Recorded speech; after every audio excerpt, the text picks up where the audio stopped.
We welcome Madam, Vice Chancellor, University, Dumka. And we are extremely grateful to you for accepting our invitation and sparing your precious time to grace this auspicious occasion of teachers' training. We welcome you, ma'am, and thank you. Besides our impeccable academic record, our work in the upliftment and empowerment of marginalized students is a recent event where she strove hard to help bring some migrant workers back home to Jharkhand from places like Tamil Nadu. Thank you very much. And also, I would also like to welcome our ex-Provisy Madam of SKNU, Dr. Pramodi Hansa. Welcome, Madam.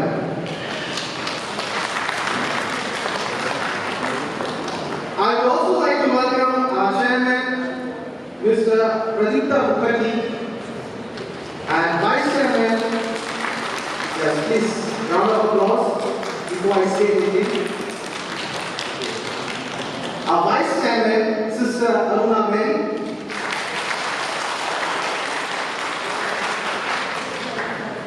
Our guest of honor, Mr. T.K. Sinha. And our special guest, Mr. Jimmy Bose, sir. I am highly elated to welcome our energetic and knowledgeable resource person, Mr. Surajit Singh, Principal of Jharkhand. Welcome, sir. And Mrs. Jyoti Datta, Vice Principal, LCD Modern School, Kirkunda. Welcome, madam. I believe we are going to have a great time of learning, as we are learning, yes? Unlearning and relearning. A warm welcome to all the honorable principals, STMCs, and respected teachers. Let's clap for yourself. We are gathered here for an important purpose and to fulfill the requirement of CBSE's 25 hours of in-house training. We are here to be trained as facilitators and educators. Teachers can open the door, but you must enter it yourself.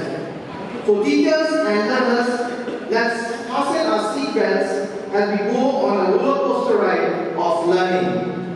As I apologize to welcome, I would also like to extend my warm welcome to the manager of the Millennium School, Reverend Samuel Wan, and the founder of the Millennium School, Mrs. Sila Ma. I thank God, the Almighty, for helping us to start the first 5 hours of integrated training. Once again, a warm welcome to all of you, and thank you so much for joining us. Have a good day. Thank you very much. God bless you.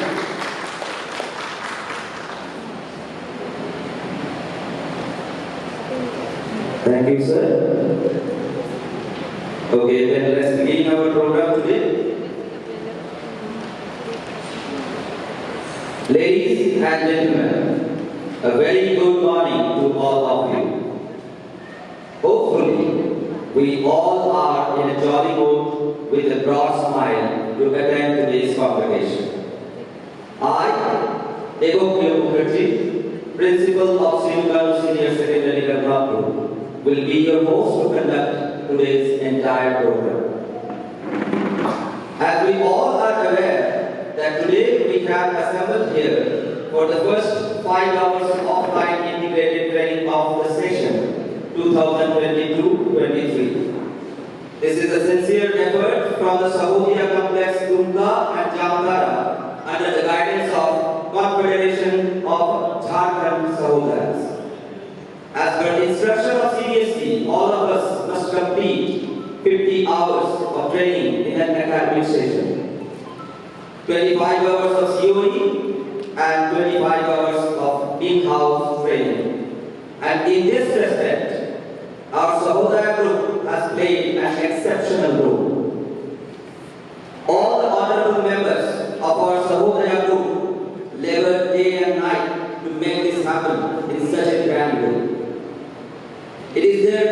tough grind that we are getting this in-house training so smoothly. So, we would like to thank them all. Today we have with us a cohort of guests, and I feel privileged to give welcome them all with great joy and immense exaltation. I am most enraptured to welcome all the respected principals and excellencies. Further, I would like to extend my joyful hand to all the other dignitaries and delegates. It is my wish that today's program turns out to be a symposium. Now we shall begin with introduction of our chief guest. Professor Sahodaya Minch. She is the Vice Chancellor of Surajit University and at the same time Professor of JMU. Her Excellency has been very active in extracurricular activities like NCC and NSS.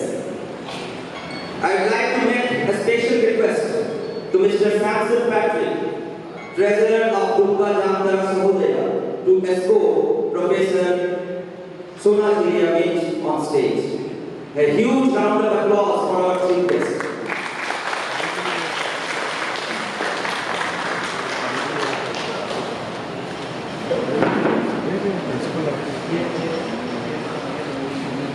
Is there any other possible?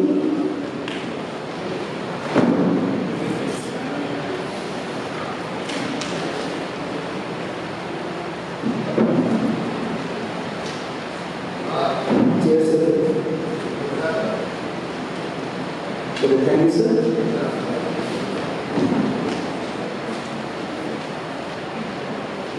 Our guest of honor next is none other than Mr. Jamtara. He needs no introduction, but still, as my duty, let me tell you, he is the Secretary of Confederation of Jharkhand Sahodayas and Principal of SG Model School, Chirkunda. It's a request to Mr. Vijay Shukla, SDMC Sidugano High School, to pave his way on the stage. Please, sir.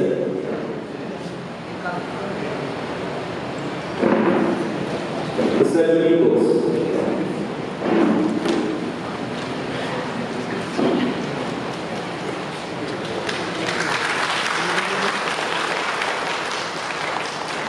Please, some more chairs there, please.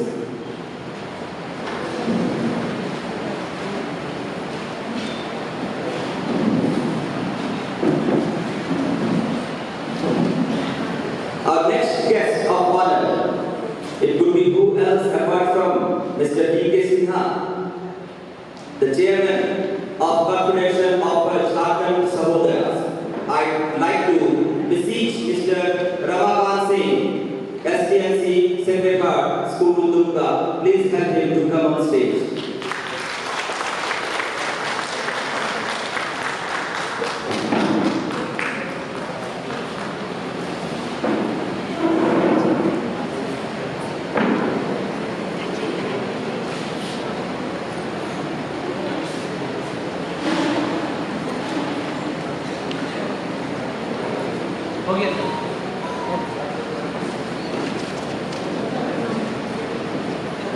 Thank you, sir.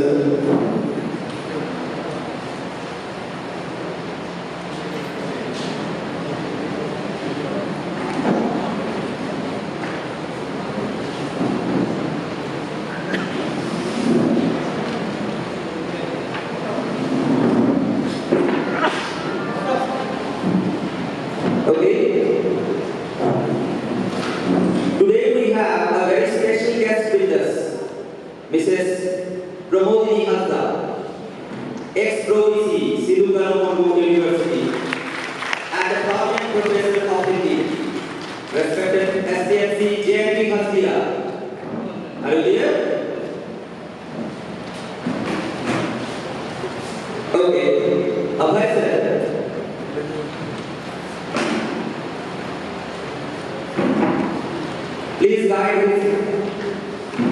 Please guide her on stage. Hopefully the audience hasn't lost energy to clap.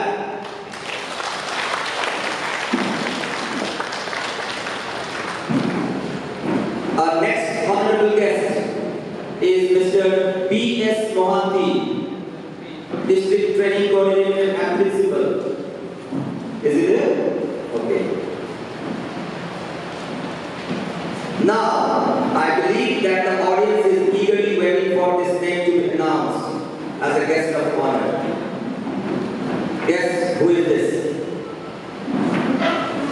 It's one of the most respected Sir, Chairman of Sahodaya and Jamtara, and Secretary of the Group of Schools. My earnest request to respected STMC Millennium School, please help our sir to reach on stage. Clapping should not be stopped until we reach the stage.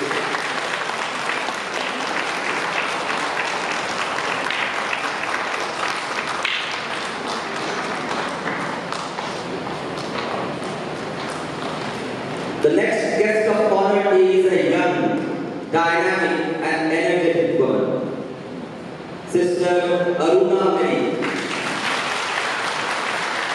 She is the Vice Chairperson of Sahodaya Dumka and Jamtara and Principal of Secondary School Dumka.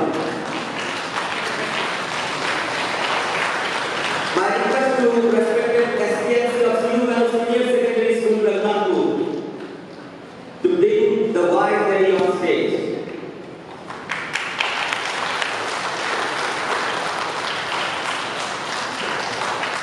Thank you, sir. Another guest of honor is Mr. Naresh Thakur, Secretary of Sahodaya Complex Dumka and Jamtara. He is also Principal of Simran High School.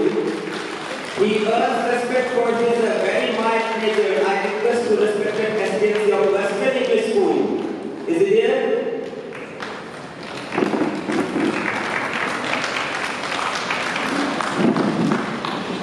Please escort him on stage.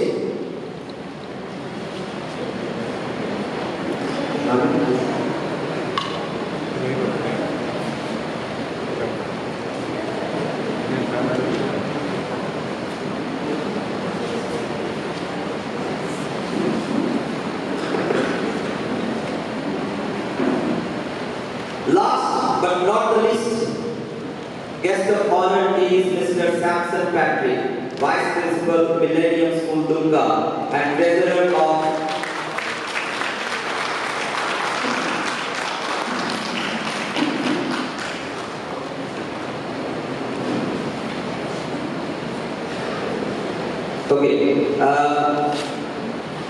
so Mr. Patrick, Vice Principal, Millennium School Dumka, and Treasurer of Sahodaya Complex Dumka and Jamtara, my request to respected SDMC of AW School Karturia. Please escort him on stage. Thank you, sir. We have some other guests also.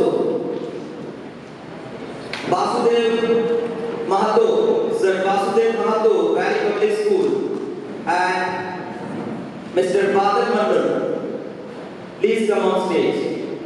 And I would like to once again give trouble to Sir Vijay Sukla. Please bring them on stage.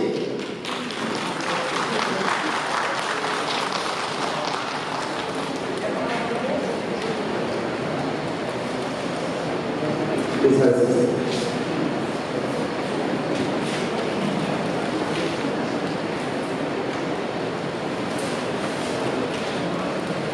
May I now plead to all the guests to come forward along with our honorable chief guest for lighting the lamp and make the moment blissful. At the same time, may I request the audience to be on your feet with clapping hands.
I will the delegates have breakfast today.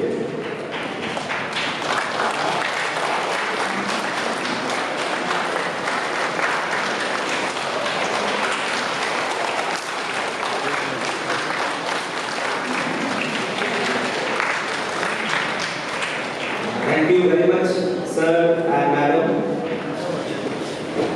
On behalf of the Millennium Group, who have done the arrangement today, like we had done the Master Trainers Program last year, I extend my commendation to you. And I have promised our Chief Guest that I'll be trying to cut short details so that she can go forward for her further engagements as per prior schedule.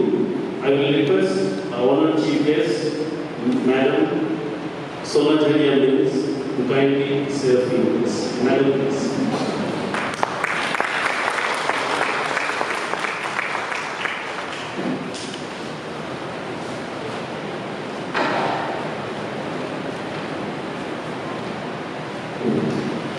Thank you, Mr. Bose. I would like to place on record my appreciation for the way this very important event or training is being organized by Confederation of Jharkhand Sahodayas and especially the Sahodayas of Dumka and Jamtara. I would like to recognize the chairperson of the Dumka Jamtara, chairperson Mr. Mukherjee, vice chairperson Sister Mary, the secretary Mr. Thakur, and the secretary Ms. Vitti, and the treasurer Mr. Patrick. And the master trainers who are present here and the trainees who have decided to be here on this day of training. We do also have some other honored guests, Mrs. Hansa and Rosalie Hansa and others. I would just like to say only one or two or three points which I find very pertinent. And because being in education, specifically in higher education, has been a concern for me, and especially in the context of Jharkhand. It does relate with countrywide, but especially in the context of Jharkhand. I have been engaged in higher education now for good 22 years, but those who come and join higher education are the outputs of school education. And the kind of competence diversity we face in higher education raises this concern in my mind and a burden, especially in the context of Jharkhand. And in that, introspection and at times sitting down to think about things, and today is such a pleasant moment for me to see that this is a training event which is supposedly mandatory for basically capacity building of the individuals, but in order to bring in the necessary components that school education must reflect. And especially now this being mandated by the CBSE, I'm sure a number of teachers must be sitting here, what am I doing after having done BEd? Do I not satisfy the requirements? And if I satisfy the requirements, why do I have to be going through 25 hours of training? Well, I think let us accept one thing. Change is the only permanent thing. Right? And the changes are happening at a faster pace in and around us, even in in and around us, because our own perspectives change, our own perception changes with not only time but exposure and learning. And this, in order to cope with the change and in fact make the change transformative, I would like to use these two words. Change will change. But does change cause transformation? That's my question to be posed before each one of I try to do that every day. Okay, if there is a change around me, am I catching that opportunity to make it transformative? Okay, so I would like to leave these two words, change and the response to, let the response to change be transformation. And in order to give that as the spirit, the other word I would like to emphasize upon is school is basically, for us teachers, a teaching place, and the students learning space. And but in higher education, we insist that it is a teaching learning space for both the sectors, the teachers as well as the learners. And I would like to request, drop a request, leave a request here. Can teachers also be learners while each of us have a set of students who come our way every year? Do we have learning from having taught them? Because this, unless we close ourselves to learning, I think teaching is going to be like stagnant water. And we know various things about stagnant water, right? We don't want to be categorized as stagnant water. And to be the kind of dynamic, be part of the dynamic process which is only going to cause transformation. And if that is the spirit if we would like to embody, then I think sitting in such training programs would be a joy rather than a burden. And so I would like to, those of you who have thought, what training hai, but then I would like to leave this thought with each one of you, that if you can consider these two things, that my classroom, my school, and my set of children whom I teach, or rather, because I insist in the university, we have a habit of calling them bacha. I have been trying to change this vocabulary that they are not bachas, especially when they come to the university. They are adults who have the right to vote and equal to us. Our vote and their vote is equal. And then let us respectfully address them as students. So this is mandatory for the university, which I'm not wanting, which I don't wish to impose. However, I think if we look at them as an opportunity, as a source for us to keep learning, probably our patronizing attitude to the students could also be different, could change, and causing a transformation in ourselves.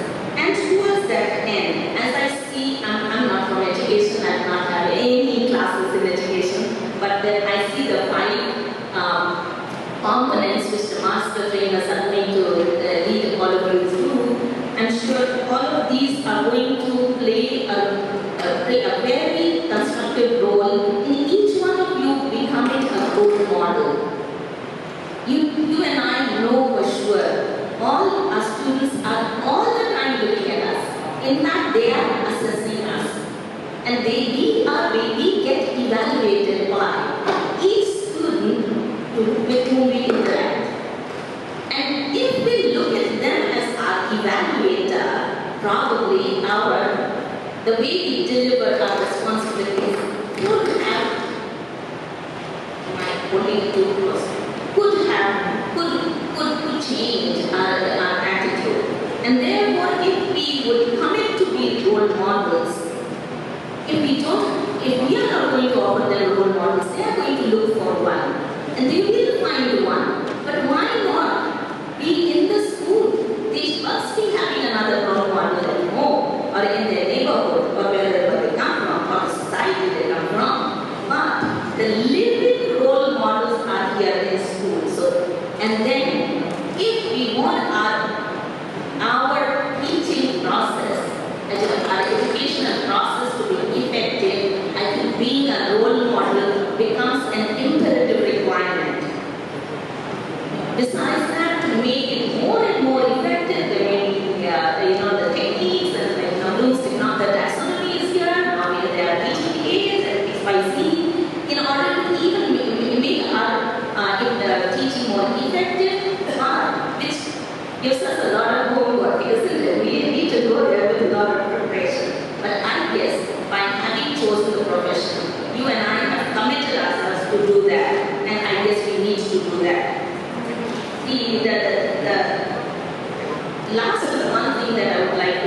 is education.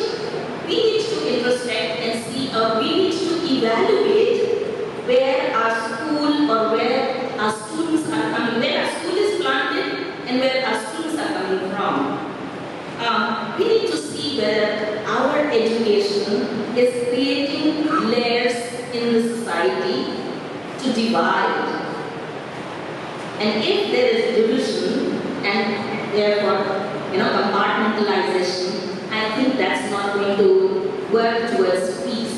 And therefore, I think in our education, if we look at variety or diversity rather than difference, I'm trying to make these two words very clear. If we look at dividing lines only giving us more diversity rather than difference, probably the way we deal with diversity can be a peaceful way, rather than when it is difference, it's always negative. The last thing that I want to leave with all of you here is teaching and in schools and dealing with that generation of the population of the country. This is the most important. We call it teaching is a very novel profession. No, I don't consider it novel.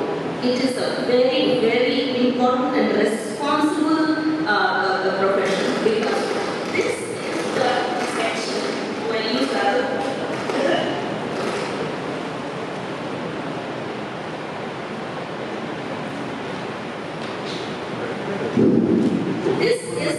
this is the activity, the population of the society or the population of this country we are dealing with is actually the building block of the nation.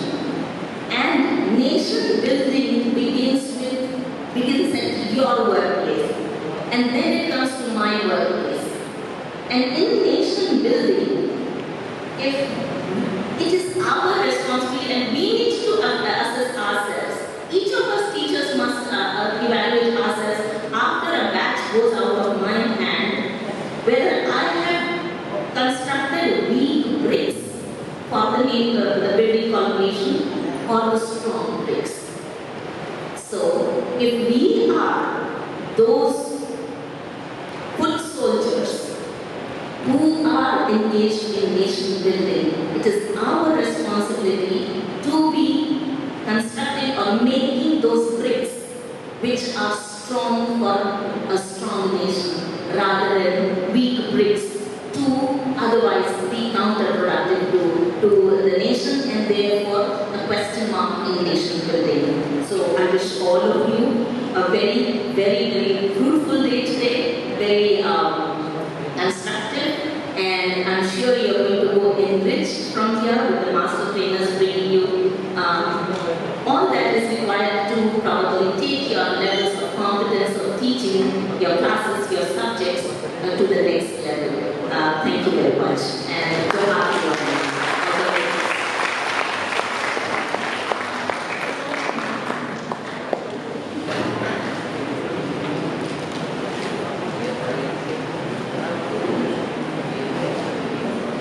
Thank you very much, madam.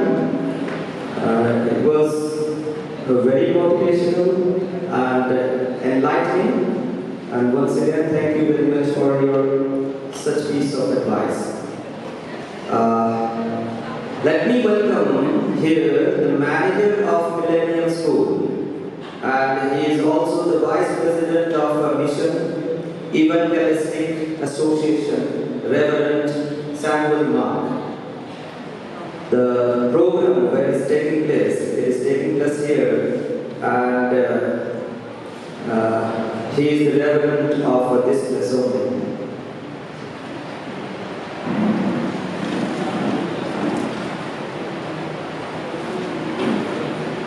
Okay,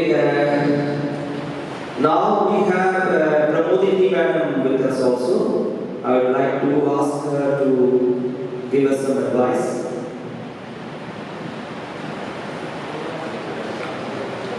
While the clappings are stopped.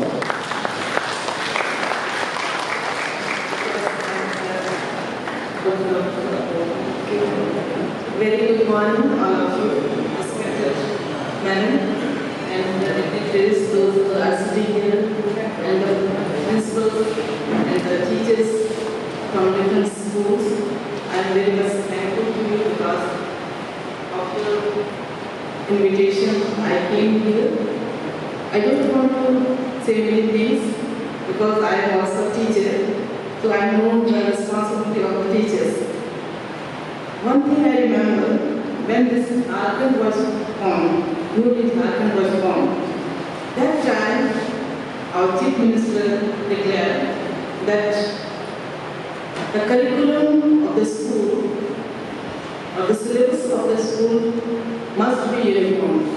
Because earlier, maybe I am wrong, इसके पहले शायद सब जगह CBSE नहीं था. Maybe I am correct or wrong. इसके पहले syllabus CBSE का पूरे झारखंड में नहीं था और दूसरे स्टेट्स में तो था, लेकिन यूनिफॉर्मिटी लाने के लिए बाबूलाल मरांडी जी ने ये अनाउंस किया कि झारखंड का जो करिकुलम होगा सीबीएसई का, वो होगा कि हमारे बच्चे जो यहाँ हैं उनको एक ही करिकुलम पढ़ना पड़े, चाहे वो हिंदी मीडियम हो चाहे English medium. And this is our opportunity. This CBSE schools are both in Hindi medium and English medium. This is, I think, correct. क्योंकि ICSE board, they don't have their Hindi medium. This is also correct, I think. ICSE board, they don't have their English medium, Hindi medium school. And this is good opportunity for us. The CBSE schools have both mediums, Hindi और English. तो आइए हम लोग समाज के जिम्मेदार लोग हैं, बच्चों का भविष्य बनाना है. बच्चे बिगड़ जाएंगे तो परिवार बिगड़ेगा, परिवार बिगड़ेगा तो समाज बिगड़ेगा, समाज बिगड़ेगा देश बिगड़ेगा. और सबसे बड़ी जिम्मेदारी अगर किसी को है समाज को बनाने के लिए, बच्चों को बनाने के लिए, देश को बनाने के लिए, फर्स्ट रिस्पॉन्सिबिलिटी किसकी है? टीचर्स की है, स्कूल की. Thank you. बहुत बहुत धन्यवाद madam.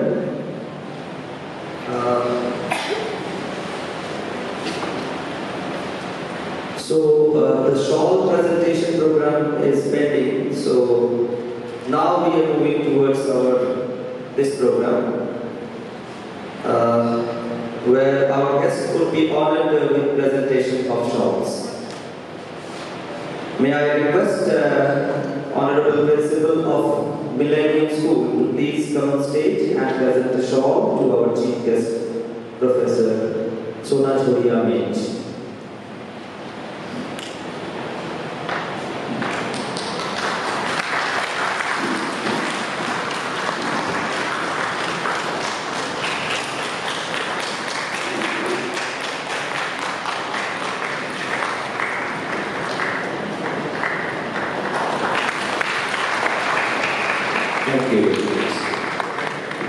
May I now request Honorable Secretary Mr. Dumka, Western English School, come on stage and present the shawl to our guest of honor, Mr. Surajit.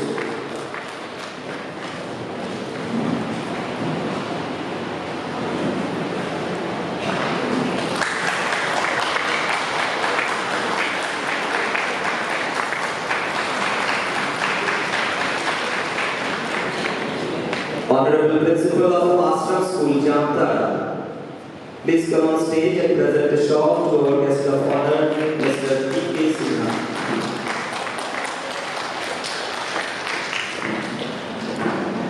Is it here? Yeah.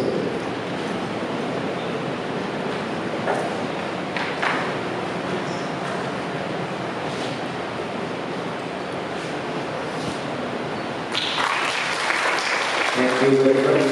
May I now request the Honorable Vice Principal of Siruganu Senior Secondary School, Raghunathpur, to please come on stage and present a shawl to our guest of honor, special guest, Mrs. Pramodini Hasda.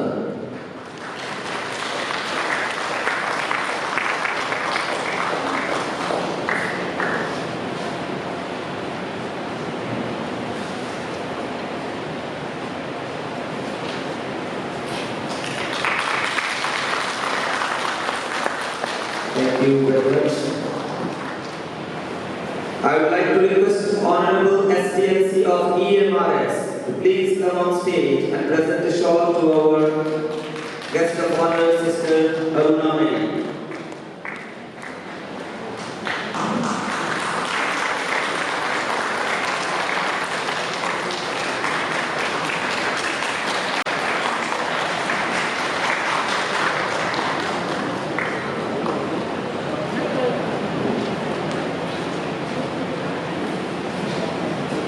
Now, I would like to call our technical staff, technical assistant, Mr. Abhay Anand, to come on stage please and present the shawl to Mr. Vasudev Mahato.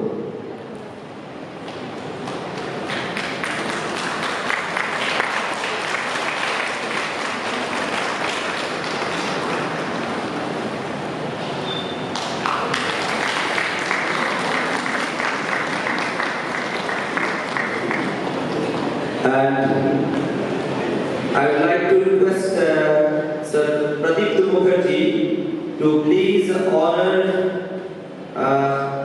the manager of Millennium School in presenting with the shawl.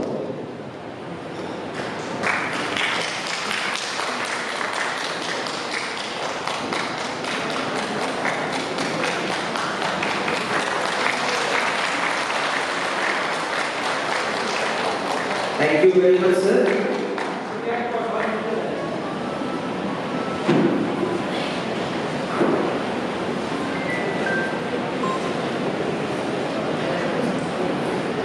And once again, I would like to give you trouble, sir, Pradeep Mukherjee. Please grace this moment by presenting a shawl to Sir Surajit Sen.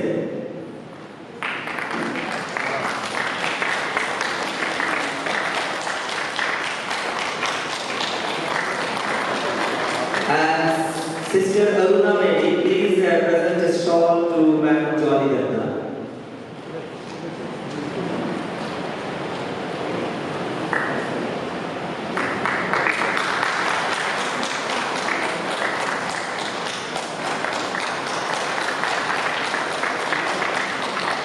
Okay, we have almost done with all these formalities and other things. So may I now call Mr. Arvind Kumar and Mr. Abhay Anand on stage for technical assistance. And should we begin the training session now with your permission? So please be seated there.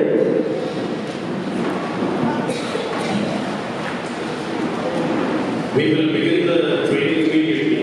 We'll be starting with Bloom's taxonomy by Mr. Surajit Sen. Sir, we are 11:25.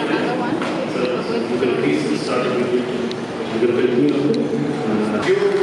To be very honest with you all, it's actually a process of learning. I being standing over here doesn't mean that being the resource person I know everything. No, it's never like that. Okay, we all are learning. Sometimes I learn from you, sometimes you learn from me. That's what education is all about. It's as simple as that. CBSE has today given me the opportunity to tell you whatever they have in their training programs. Tomorrow CBSE will give you the opportunity and you also have to take the stage and you have to do the same thing. Otherwise there is no difference between you and me. And being the resource person also doesn't guarantee that I know everything because I am not an expert. I am not an expert. Let's make it very, very clear. I am not an expert. We are all learning. Whatever you all taught me, that same thing we are going to discuss today. Okay, a few ground rules. We'll try to be, because since we are running short of time, so I may skip a few things, but I will explain to you everything in detail. Whatever is needed to be known and to carry on.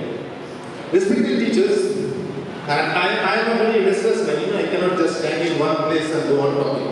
I am a very restless man. This is a big problem with me.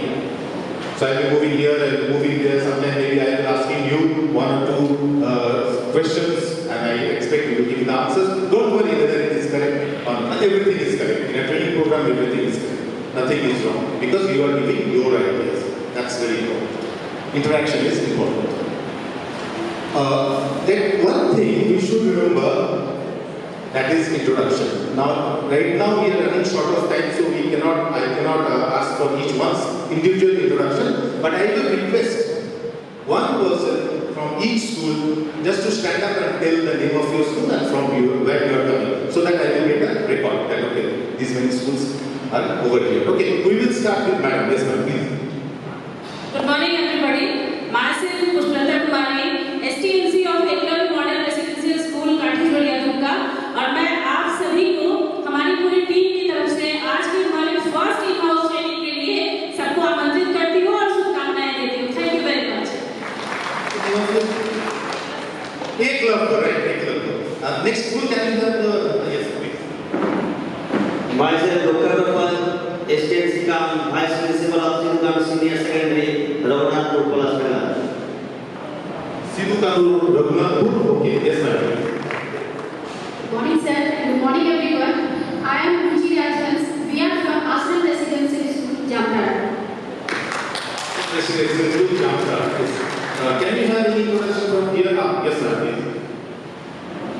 Good morning, sir. Good morning, everyone. All trainees. I am Anjali Chakravarti from Dumka, Sahodaya High School, Dumka. All these are my colleagues, and also there is my teachers' colleagues. Thank you, sir. Dumka High School, Dumka. Can we have anybody from there? Good morning to everyone present over here. I am Shashi Nagasya from Sacred Heart School, Dumka, and feeling very proud to be over here. Thank you.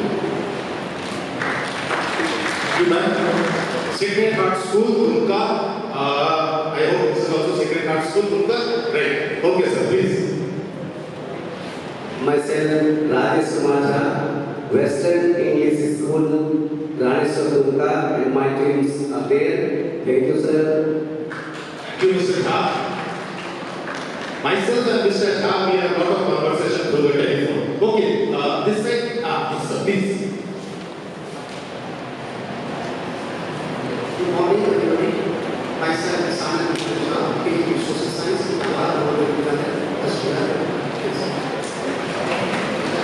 So I hope all the schools have introduced or everybody is left. Any particular school is left to get introduced? And what about the host school? Millennium school. Where is the host school? Who will introduce the host school? Millennium school. There at the back. Yes, please. Why are you there? Come in front, ma'am. All of you should sit in the front. Yes, please.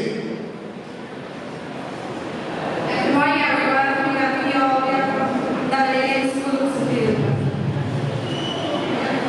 Host school, Millennium school, Dumka.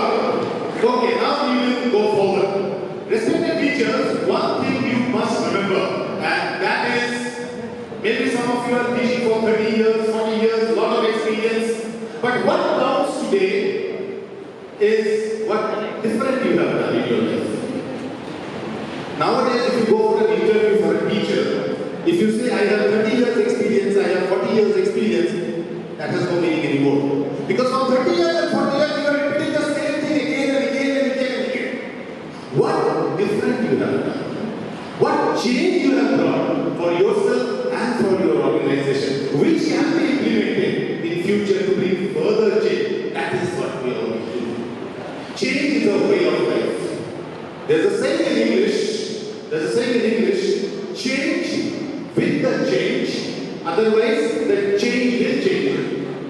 Change with the change, otherwise the change will change. बदलते वक्त के साथ खुद को बदल डालिए और वरना बदलाव आपको बदल देगा. So it is better to change. And it's simple. So that's why in the morning, Madam Mills has said that change is pertinent. It's a part of our life and we need to change. If we sit with the old thinking, we can. A great educationist once said that if we want to teach today's children with yesterday's method, then we are robbing their tomorrow. If we teach today's children with yesterday's methods, then we are robbing them tomorrow. And that's a sin. We teachers are not supposed to. UAE form of city. So that's why we are in Bloom's taxonomy. Now Bloom's taxonomy is that very vital training program which you are selected because you are using Bloom's taxonomy every day in your day-to-day teaching. Knowingly or unknowingly, you are actually using Bloom's taxonomy. In brief, I will tell you, Bloom's taxonomy was first created in the year 1956 by a psychologist, a Jewish American psychologist, Benjamin Bloom. In 1956, he made this taxonomy, which is very much prevalent in use, but what we will study today is the new version of Bloom's taxonomy, what we call as revised Bloom's taxonomy. Because in the beginning we said change is a way of life. In 1956, the taxonomy that was made by Benjamin Bloom, with the passage of time, his own students, his own colleagues, they all studied it and they found that in the changing times, things need to be changed. And thus, the revised Bloom's taxonomy came into existence, which we are using every day. Knowingly or unknowingly, you are actually using it. Some changes are there, so we will see exactly what is Bloom's taxonomy, what are the different components of education, what is the change, and how we will apply Bloom's taxonomy in our assessments also. Okay, how children will write their answers, what we expect from them, and all these things. And it is very, very important for our training program, and we must keep this in our mind, and we will retain it. One more thing, respected teachers, please know that good teaching people are brilliant teachers. If you are not brilliant, then within 7 days you have left your school. Some of you are working for. If you have crossed 6 months, then you are brilliant. If you have crossed 6 months in your profession, then you are a brilliant teacher. Students are accepted. With this guidance, we go forward. Okay, so let us see Bloom's taxonomy. Sir, can we have Arvind sir?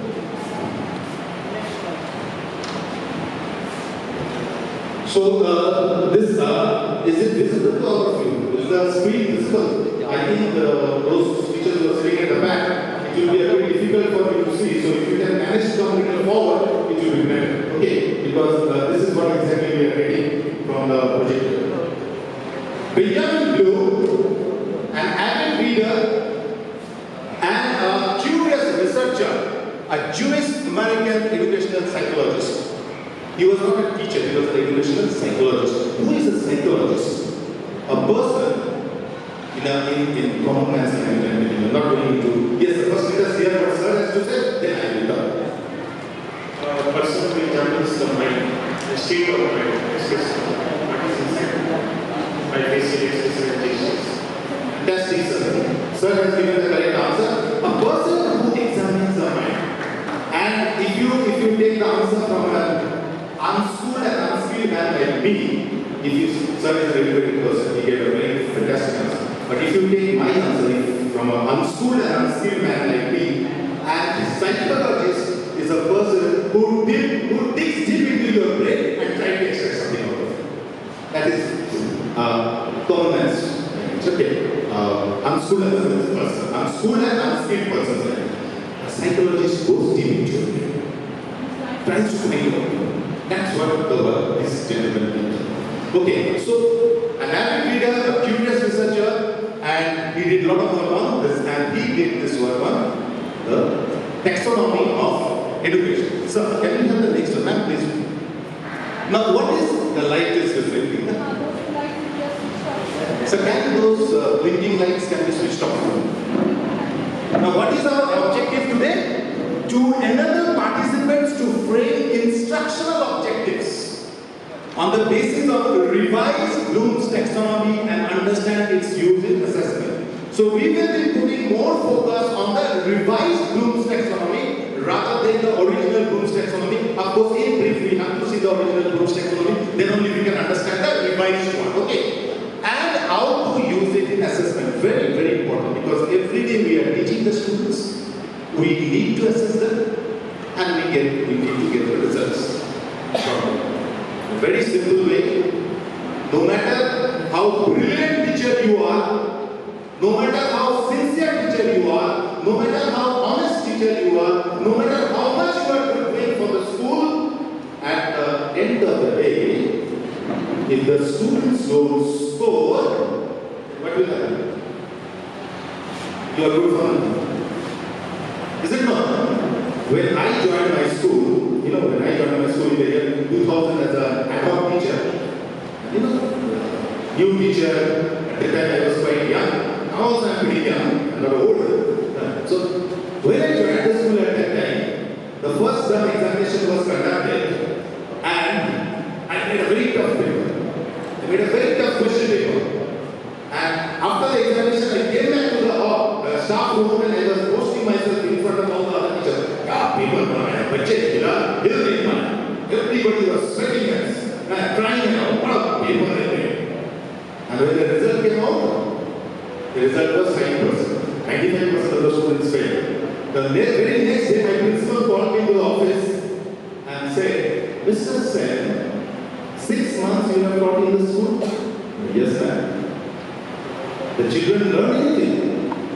Yes, ma'am, I hope so. Then why is the result like this? No, ma'am, I made a very good paper, but if they can't answer this, what can I do? He said, if they can't answer the paper, then you are good for nothing. Next month, if the result doesn't change, I will throw you out of the school. Then she told me, and those are like gospels for me. She told me, Mr. Sen, make it a point that no matter how good you teach, at the end of the day, if your children don't pass, you are nothing. You are useless teacher. So that we have to keep in mind. That's why we will be taking care of the system. No matter how good teacher you are, you always have to make it a point that your student pass at the end of the day. Then principal is happy, parents are happy, children are happy, you are also happy. Otherwise, it's not right. That's why we will be keeping an eye on the assessment, how to do it. Okay? So, ma'am, can you have the next slide, please? Okay, definition. What is Bloom's taxonomy? The common man's definition. Bloom's taxonomy is a classification, naming, classifying. Classification system used to define and distinguish between the levels of human cognition. Cognition means recognition, thinking, okay, holding, understanding, in whichever words you have to use. The three levels of, three distinguished levels of human cognition are thinking, we use the brain to think, then learning. Only thinking will not help. You have to learn it. Learn it means go and repeat it again and again and again. Like in the junior school, what do we do? Do you think junior school students study for knowledge or anything like that? First of all, up to class 5, there is a feeling among the students that they study for their parents and to make their parents happy. So they go on repeating them things again and again and again so that they will remember it. Okay, so that is learning, and there comes the point of understanding. First is thinking. This is one domain of learning. Next is your learning. Learn it, mark it, do it whatever you want. And finally you understand it. When you come to the point of understanding, means then the things have become comprehensive. These are the three areas of learning or human cognition, recognition, and putting them into the brain. I'm going to the next one. So domains of learning, what are the three areas? The same thing, okay, the same thing. The domains of learning are what? The head, the cognitive domain. We call it as cognitive domain. In B.Ed, those who have completed B.Ed years ago are still going on, those who have studied B.Ed, you have gone through this part. Okay. So in the B.Ed language, it is like this. Head is the cognitive domain, or rather we can, if I make it a little more polished way, it is the brain. Whenever we talk about the head, we talk about the brain. Okay, the brain. Next comes the psychomotor domain, the hand. Whatever we study, whatever we learn, we try to implement, we try to do some sort of experiment with it. Until and unless we don't do experiments, we will never be convinced that whatever we have studied, whether it is correct or not. So the experiment is important. That is known as the psychomotor domain. And finally, the third one, which is at a very high level, comes when we call it as the affective domain. The heart works over there. When we think beyond our learning process. Generally in schools, colleges, universities, we remain up to the psychomotor domain. We apply our brain, we learn, we think. We do some sort of experiments and try to keep them in our mind in order to get a job or in order to establish ourselves. But if we want to do something different, if we want to go into a different area altogether, then we have to use our heart.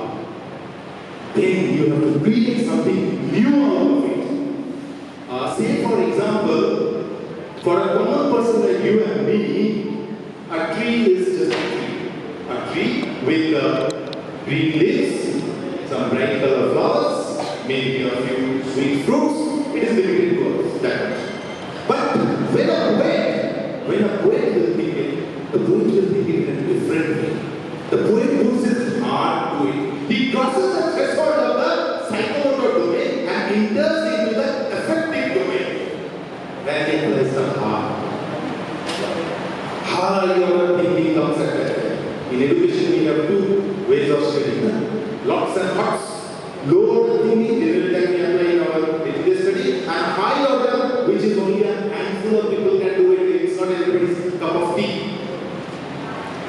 Any chemistry teacher over here? Somebody teaching chemistry studies over here. Sir, I teach it over here. We teach the students about the atomic structure, the model of the atomic structure, and different levels the model of the atomic structure was made. J.J. Thomson gave a definition, what is this? Rutherford gave a definition, and everybody is thinking on it. And finally, the person who really put his heart into it and brought out an absolute new concept was who? Niels Bohr. Niels Bohr. Bohr's atomic theory now is worldwide accepted. Because of that, he got the Nobel Prize. So there were so many people in chemistry. So many people infinite number of people, but only one person did it differently. He put his heart to it. He put his heart to it, to the atomic structure, and came out with a brilliant idea saying that the atomic structure is something like this. The nucleus is at the center with the neutrons and the protons are there. Electrons are moving around the orbits, and that is what the world is. That is what the heart. The effective domain of learning is when we will see the pyramid. Where only a handful of people can reach, it's not everybody's problem. But we all are trying to make our students go into that area. Somebody definitely has taught Niels Bohr about it. His school teachers only taught it, which paved the way for him to reach to that particular point, the point of success. Okay, so that is the three areas or three domains. Please remember them: the brain, the heart, the hands, and the heart. Next we come the domains of learning. Let's come back to the same one. Next one we do. No, we are coming back actually. We have to go forward. It's like this. So, Arvind sir, Arvind sir, you go back, otherwise the fun will go away. Next one, Arvind sir, next one. So the domains of education. The domains of education, once again I am repeating it so that you will remember it. Okay? Remembering. Cognitive domain, knowledge. The word knowledge was used by Benjamin Bloom. We will see the difference when it comes. Psychomotor domain, the skills. Now this psychomotor domain, there is another taxonomy completely written on psychomotor domain that was written by Anita Harrow. Okay, Anita Harrow is another psychologist.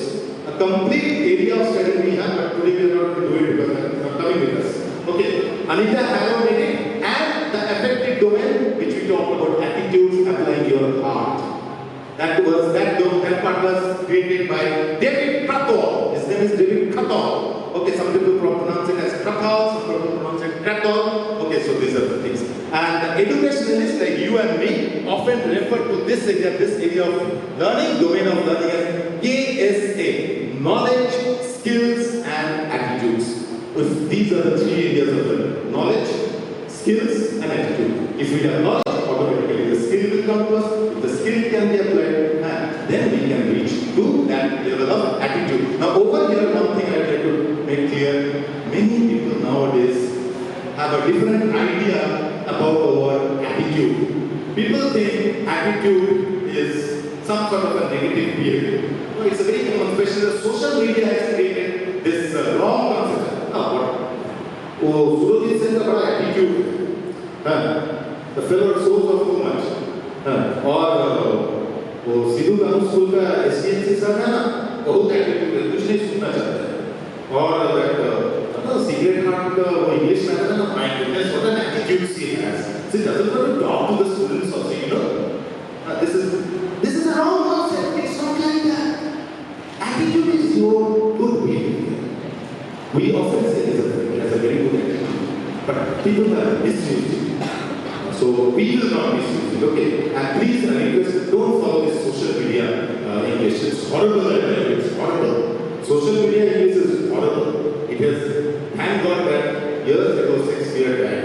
Otherwise, if he was alive today, he would have run away and hanged himself to the nearest mountain. The English that goes nowadays in the social media, thank God that Shakespeare passed away. If he was alive today, he would have run 100 miles and hanged himself to the nearest banana tree. This is the foundation. So, KSA, knowledge, skill, attitude, good attitude. Apply the heart. Okay, ma'am, sir, next one. Now we will just see a slight background of the initial starting of Benjamin Bloom's taxonomy, because it's very important that we must know the foundation, the history. Whenever we teach something, whenever we learn something, it is very important for us to know the historical background, because that will create a solid framework to move forward.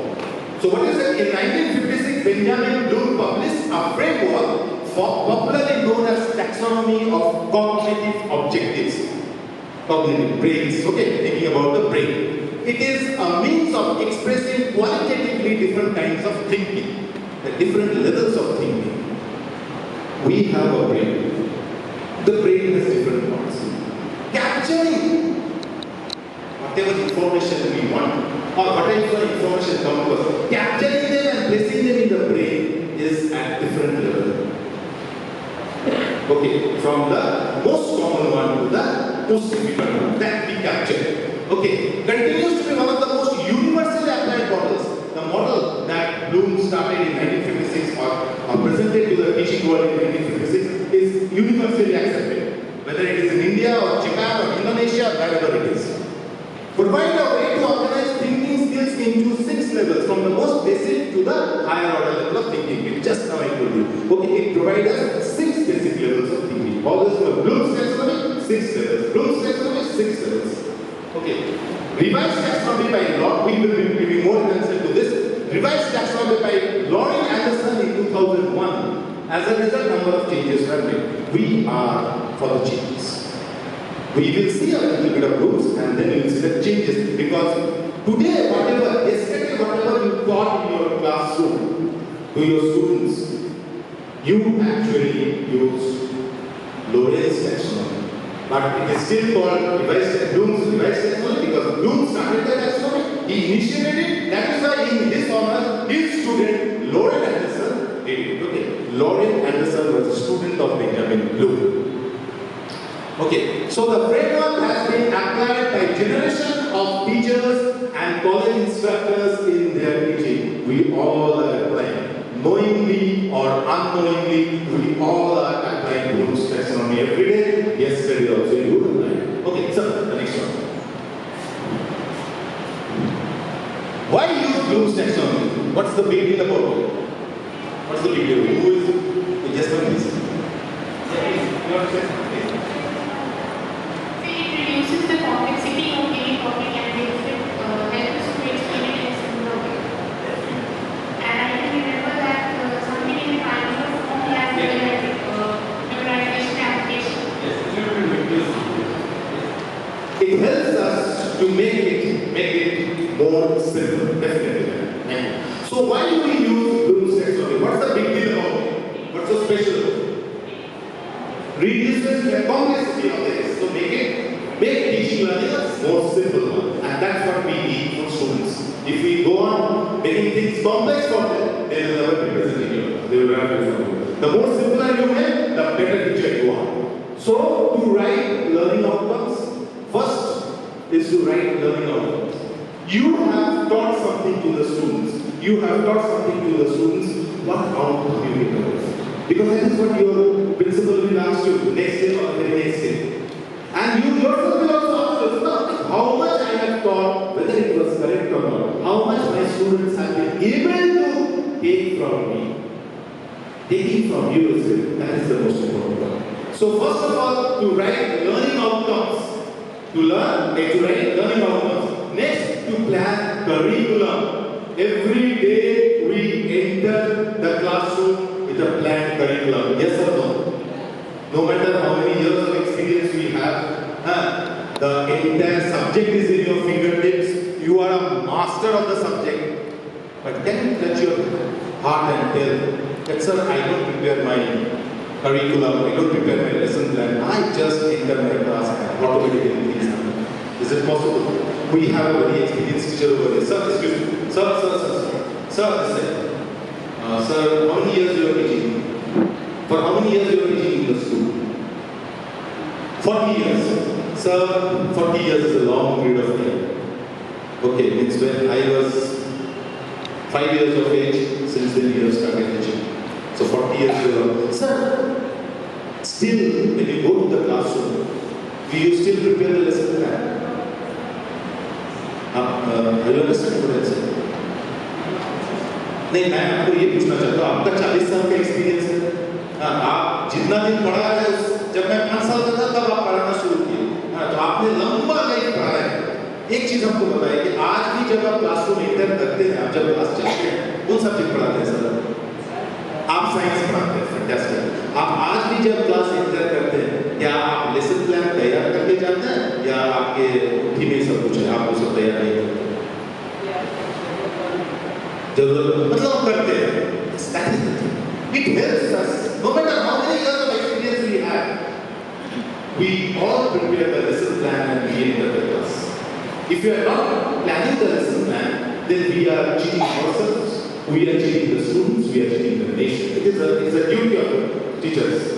Even now also I don't teach anymore, but even if I am asked to teach, I prepare one day before and I enter the class. And each one of you, I am not an exception, each one of you are free. So it helps us to prepare the curriculum as well as the lesson plan. To align objectives to assessments, techniques and standards. Align. It also helps us to bring all the three things in one forefront, in one line. What are they? The assessments that you give, the techniques you apply, and the standard of teaching that you are applying. All three are joined together and you bring them to.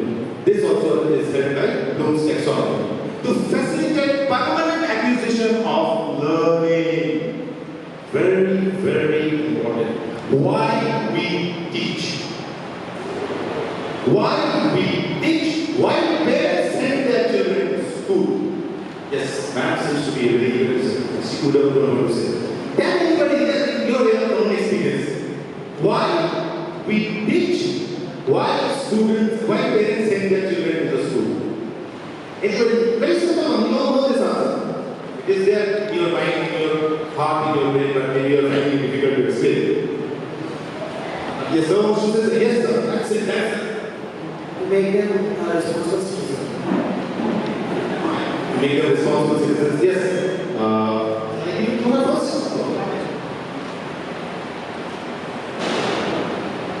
So I think because parents and as well as the children have a kind of mindset that teachers know better than the parents. So that's why they let's send the children to the school.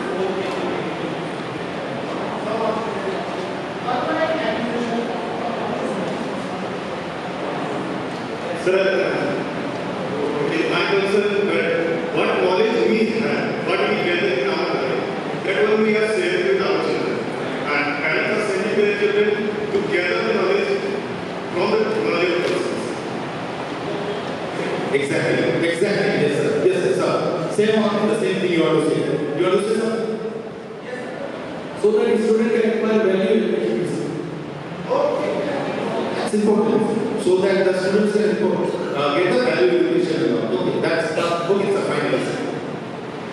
Sir, generally parents send their children to school so that they can gain that kind of skill and knowledge in the coming future so that they can carry out their source of income or livelihood. This related, sir, generally. Yes. So one of you is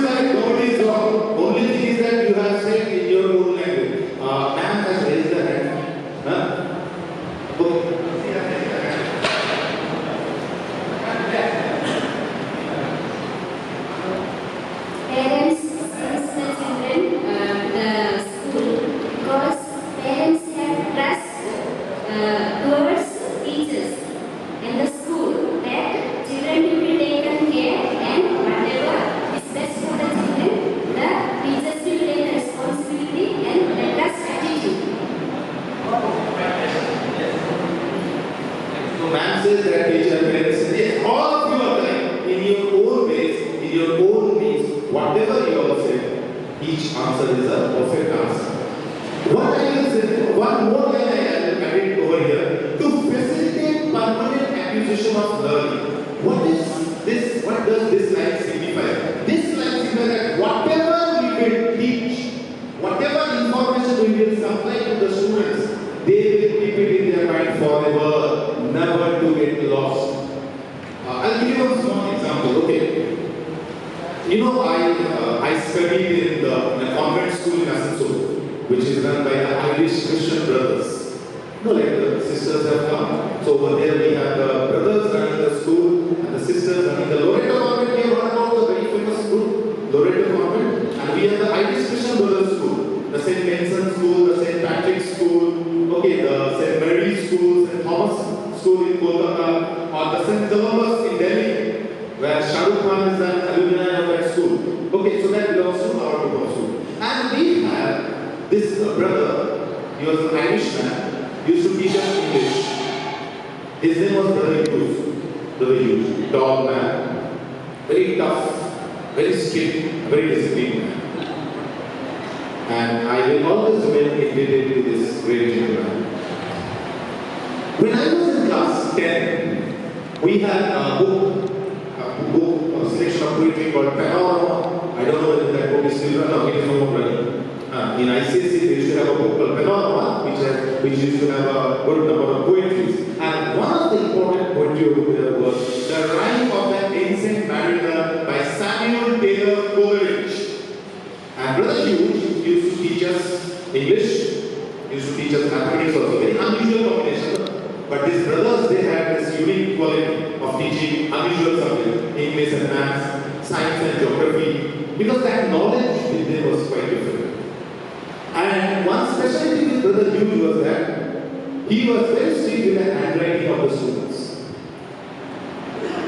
In St. Vincent's, where I studied, school used to start at 8 a.m. for the rest of the school, but for class 10B, it used to start at 7 a.m. It used to start at 7 a.m. 7 a.m. to 7:45 a.m., 45 minutes, Brother Hughes only used to help us with handwriting. And this way of correction paper was unique. Suppose he never gave us marks in positives. We always used to get marks in negatives. Minus 39, minus 45, minus 51, because you used to correct it in this way. Suppose if you are in your handwriting, if your T is not proposed T, minus 3. If you have not put the dot of the I right on top of it, minus 5. If the date is not put in the right way, minus 3. And if spelling mistakes and grammatical mistakes are there, then how many negative marks are there? You just simply cannot. And the person who used to get a positive mark, that student used to be called in front and asked to read. Every day he used to give us one paragraph to write also. In those days we used to get very angry. But now I realize that if Brother Hughes was not there with me at that time in my life, then today I would not have been coming, standing in front of you and talking. So that is the greatness of my teacher. So one day he told us in that Irish action, listen, you stupid fools, tomorrow you don't have to come to school at 7, you are at 8. We were very happy. Thank God, 1 extra hour of sleep. 1 extra hour of sleep. So we are very happy. Next day we went to school at 7:45. The assembly bell is doing at 7:45. We were all the standing in the queues in the assembly. And Brother Hughes was nowhere to be seen. All the teachers were there, all the brothers were there, everyone was there. Principal Brother Foley was there, Brother Christopher was there, Brother Edward was there, but Brother Hughes was not. We were very happy. Today brother is not there in the school, no meeting. He used to beat us on the back, with that Monaco game, they used to carry that game. Okay. So today, and every day we used to get meeting. So brother is not there, very happy. But assembly was over. We were about to enter the class, and as we were entering the class, the first boy who was a short fellow, as he was about to suddenly he jumped at us and said, "My goodness, look, somebody is over there." He's over there. We all started to be in this way, and inside the classroom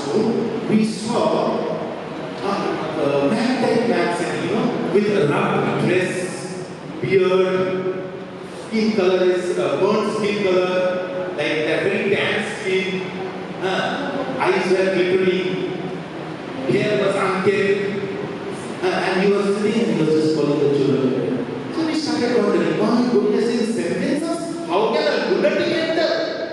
The main gate and the main building, there is a difference of 2 kilometers, and several guards are there, several gates are there, nobody has the guts to enter St. Vincent. No allied person can enter St. Vincent except the students and the teachers. How come this man entered? But slowly we just entered. Actually, that was Brother Jude. He dressed himself up, he made a makeup throughout the night as the ancient mariner. And he was teaching us the poem, and every time we were looking at him, because during those days in ICC, a question used to come, give the physical appearance of the mariner. The more we are saying, the more we are remembering. We didn't make a straight teacher, if you ask me to give the definition, the description of the ancient mariner, I can write it flawlessly. Permanent acquisition of self. This is what. If you reflect, you will find some of your teachers also have taught you some of the things in that way which is permanently there in your mind. That's all. Bloom's taxonomy helps us to facilitate permanent acquisition of learning. That should be our goal. That students should not forget the way we will teach, the way we will make them remember, and they will never forget the things in their life. And they will carry on for the rest of their life, which we all are. If you reflect, you will find some of your teachers also have helped you to remember the things. So, to facilitate permanent acquisition of learning, whatever you have learned, the student has learned, that will be permanent, that will be seen, that will be imprinted in the brain forever and ever. Yes or no? And only you are a brilliant teacher. Okay.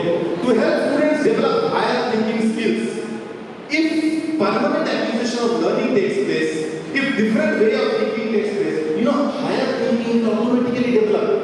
We sometimes say that DAV public school students are all getting chance in NEET and JEE mains and all. This particular school is not getting that much.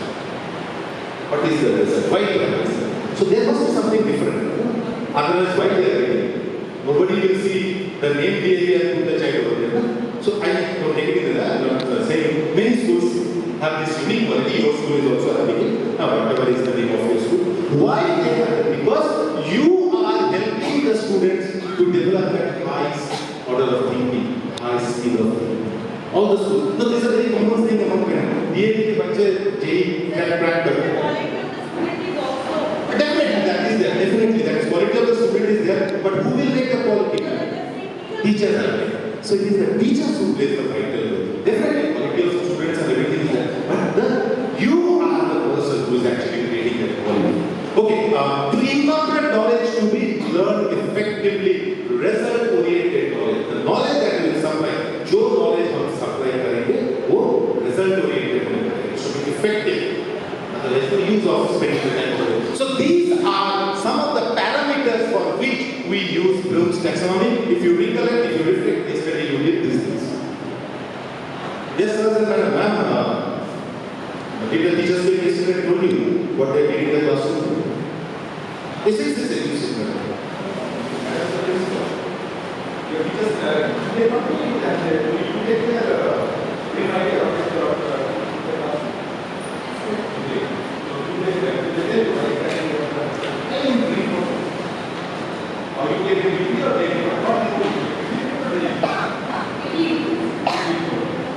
Do they follow some of the parameters that we are seeing? Some parameters. So these parameters do we follow or not? Sirs at the back, do we follow these parameters or not? Whatever is there in Bloom's taxonomy, do we follow this or not? Permanent acquisition of learning, to give higher order thinking and all these things? Yes, we do. We'll move to the next because we have to run fast the next one of it. Sir, the next, Arvind sir, the next one. Okay, understand. They will remember it, but they must understand. Okay, ability to comprehend the meaning of the material. Whatever, get the meaning of the material, they cannot understand. They cannot comprehend. That's a friend of fundamental difference in this. So,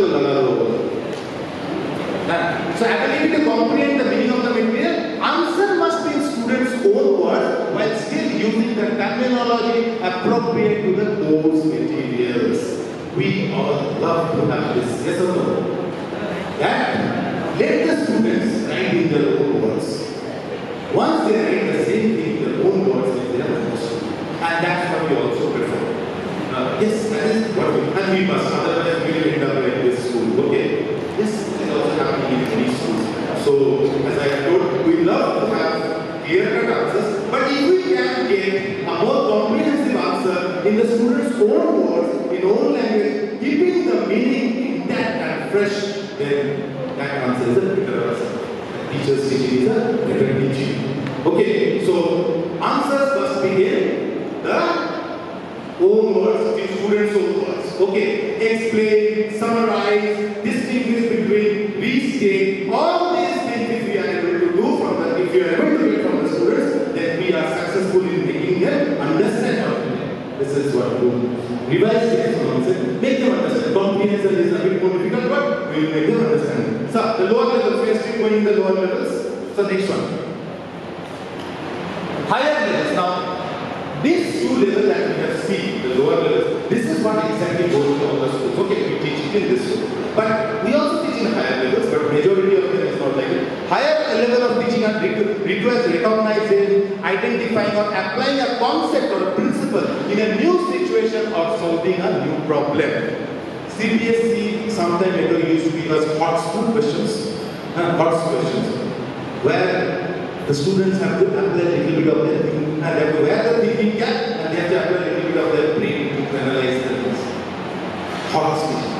Their own brain needs to then sometimes CBSE is short. Again, it is coming. The normal entrance tests that we have, the IITs, the NEET examination, what they are exactly? This application they go for. They ask for application of what they have learned. We ask for the principles. They ask the application of that principle in a new situation. So that is what hot learning is, where they will be able to solve, they will understand, they will recognize, they will identify the facts, and they will try to put it in a new situation. Nowadays, if you see the competitive examination questions, if suppose if it is an MCQ question, all the 4 answers are nearest to the main answer. Yes or no? The question is there, all the 4 answers. It makes the students get confused which one is the correct answer. If they can find out, means they have studied the odds. High order thinking. Okay, right. May require identifying or generating examples not found in assigned materials. Yes, very important. The books from where they are studying. The information that we have provided there. They may not get those things from there. They may have to dig out, do some research and bring out a different example. Then high order thinking of learning is taking place. Then education is going in the right way. Teacher is brilliant, so student is super brilliant. Which many of you are doing, I am sure of it. So demonstrate, arrange, relate, adapt. These are some of the verbs that we generally use to go for the next one. So groups, higher level, then analysis, ability to break material down into its components, parts, and understand and underlying structures may require students to compare and contrast but explain. More higher level of thinking.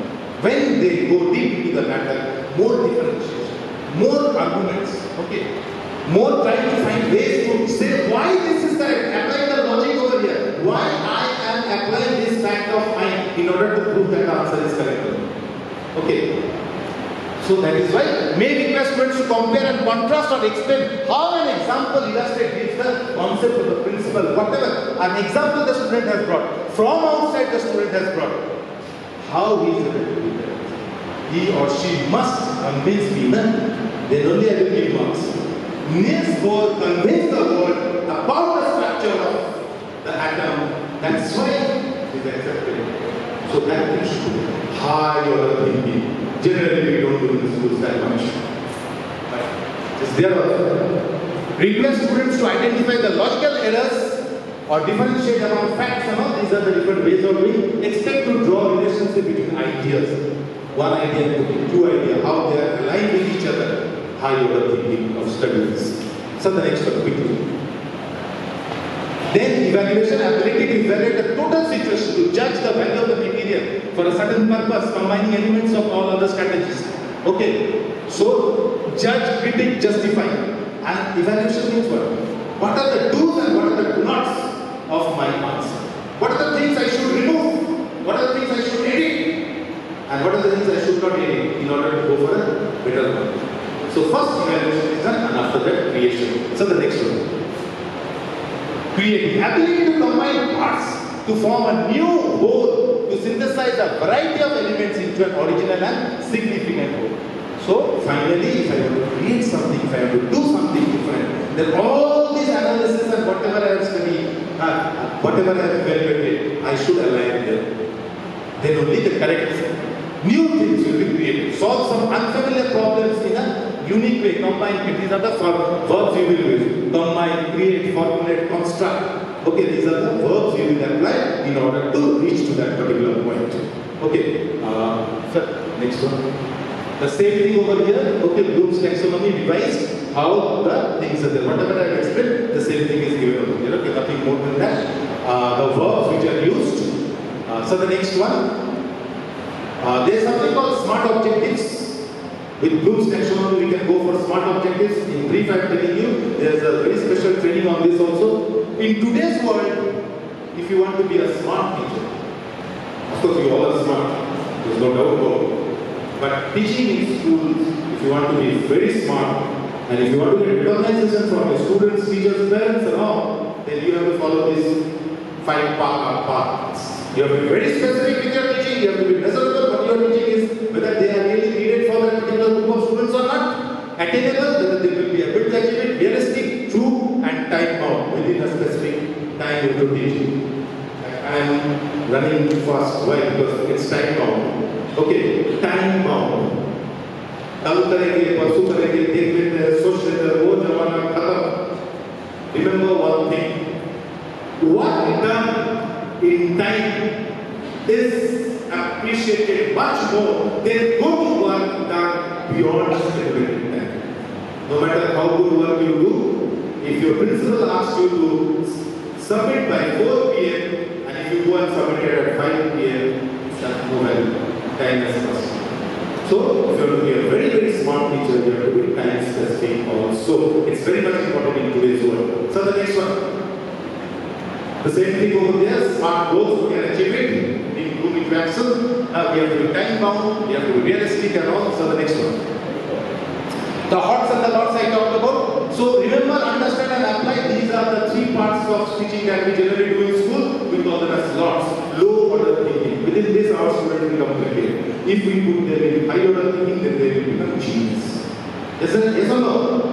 Genius is 1%. Okay, that is analyzed, evaluated, create. It's not everybody's cup of tea, only a handful of them can do it. So the next one. The same thing which I have done, remembering, understanding, applying. This is the Bloom's revised taxonomy. Remember.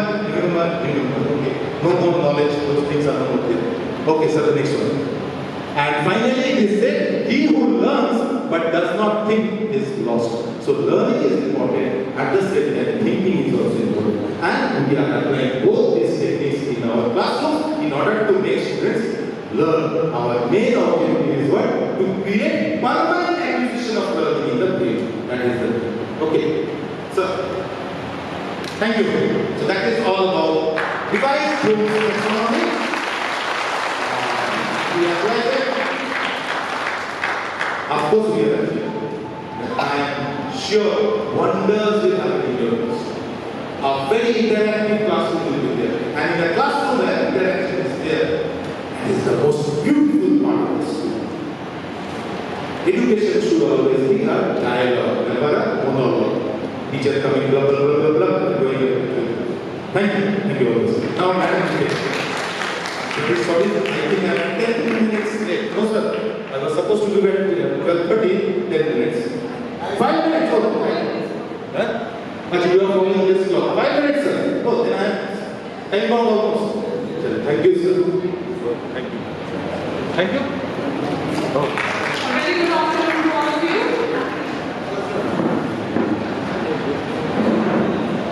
One morning, mother goes to his sleeping son to wake him up for school. Wake up, son. You are getting late for school. Son says, "Oh, Mama, I don't want to go to school." Mother asks,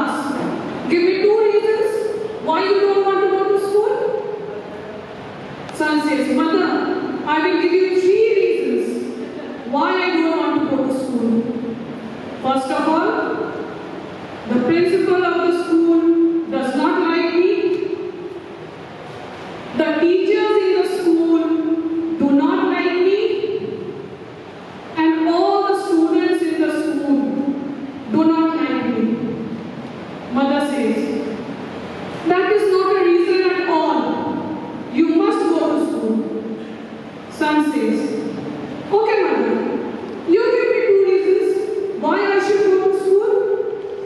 Mother says, "Firstly, you are 35 years old, and secondly, you are a senior teacher of the school."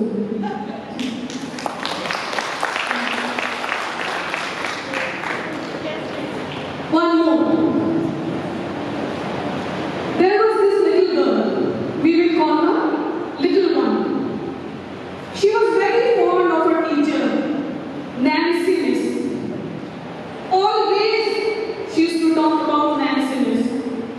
Her friends, her parents, her relatives, everybody has come to know about Miss Nancy, her favorite teacher.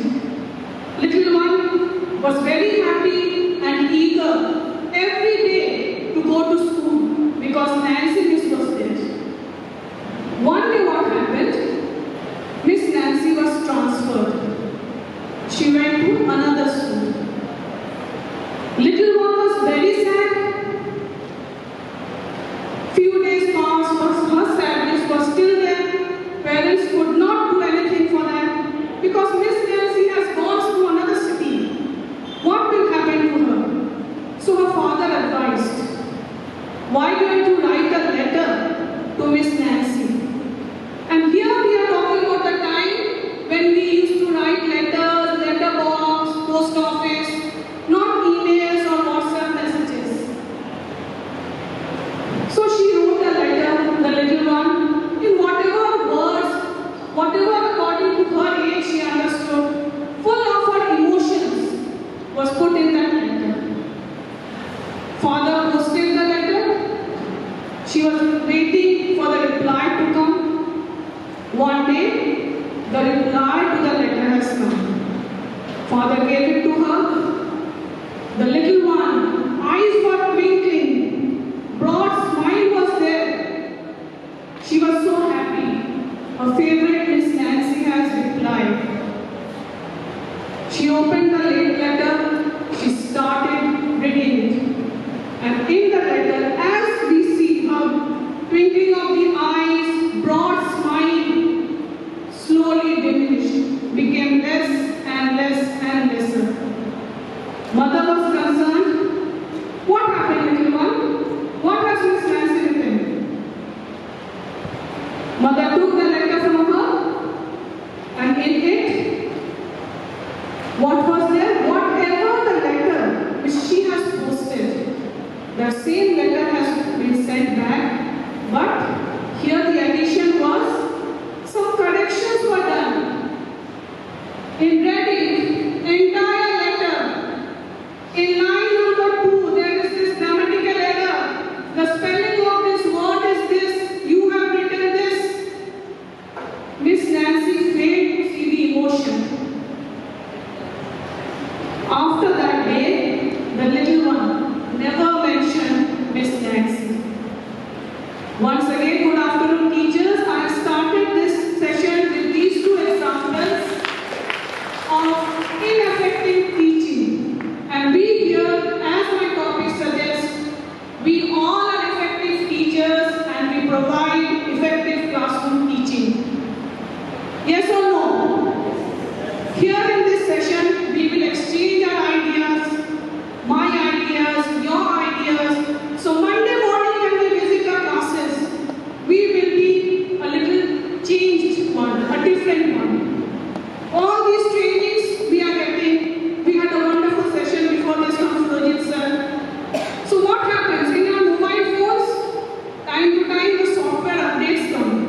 the windows or window pane, anything. But all of them are very precious for their parents.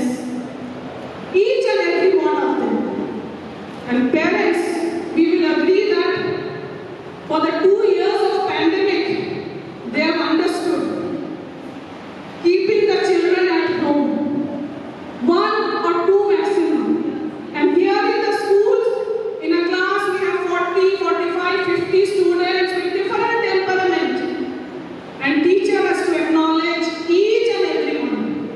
After that, the parent will come with a complaint. Teacher has not listened to him. Teacher he is not writing in the copy. His notes are not ready. This is to some extent the parents' work also. But as an effective teacher, we have to take care of all the 40, 45 students in the class. Before I proceed, I would like to ask, in this profession as a teacher, how many of you have come by chance and how many of you have come by choice?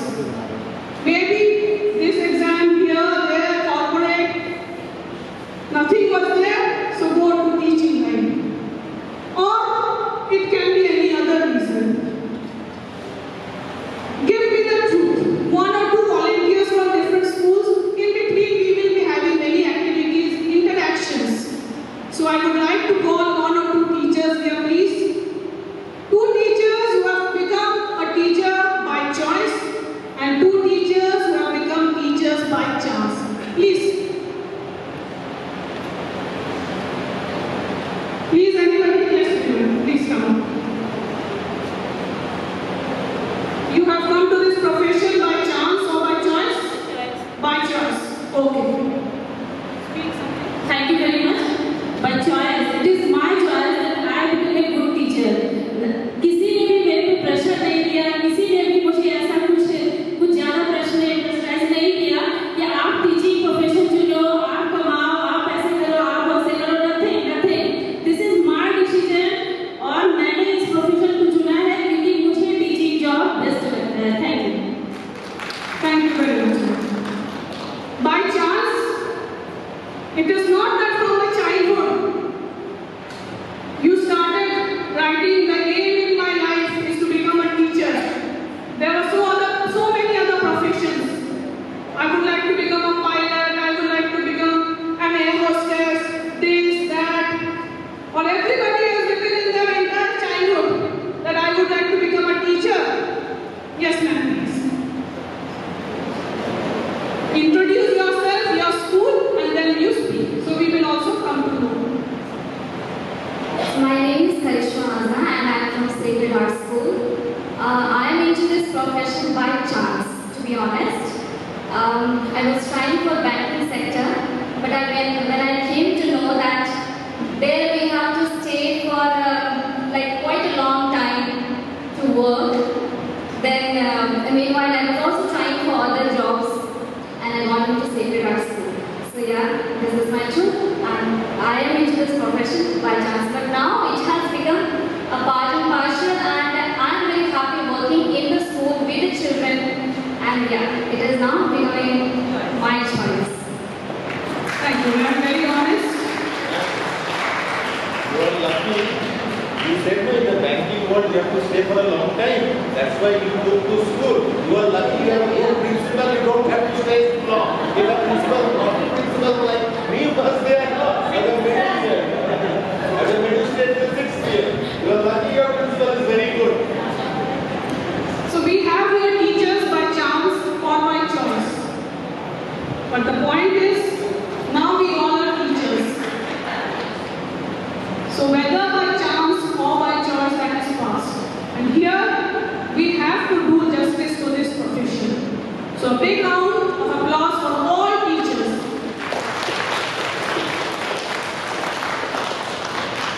Next slide, sir.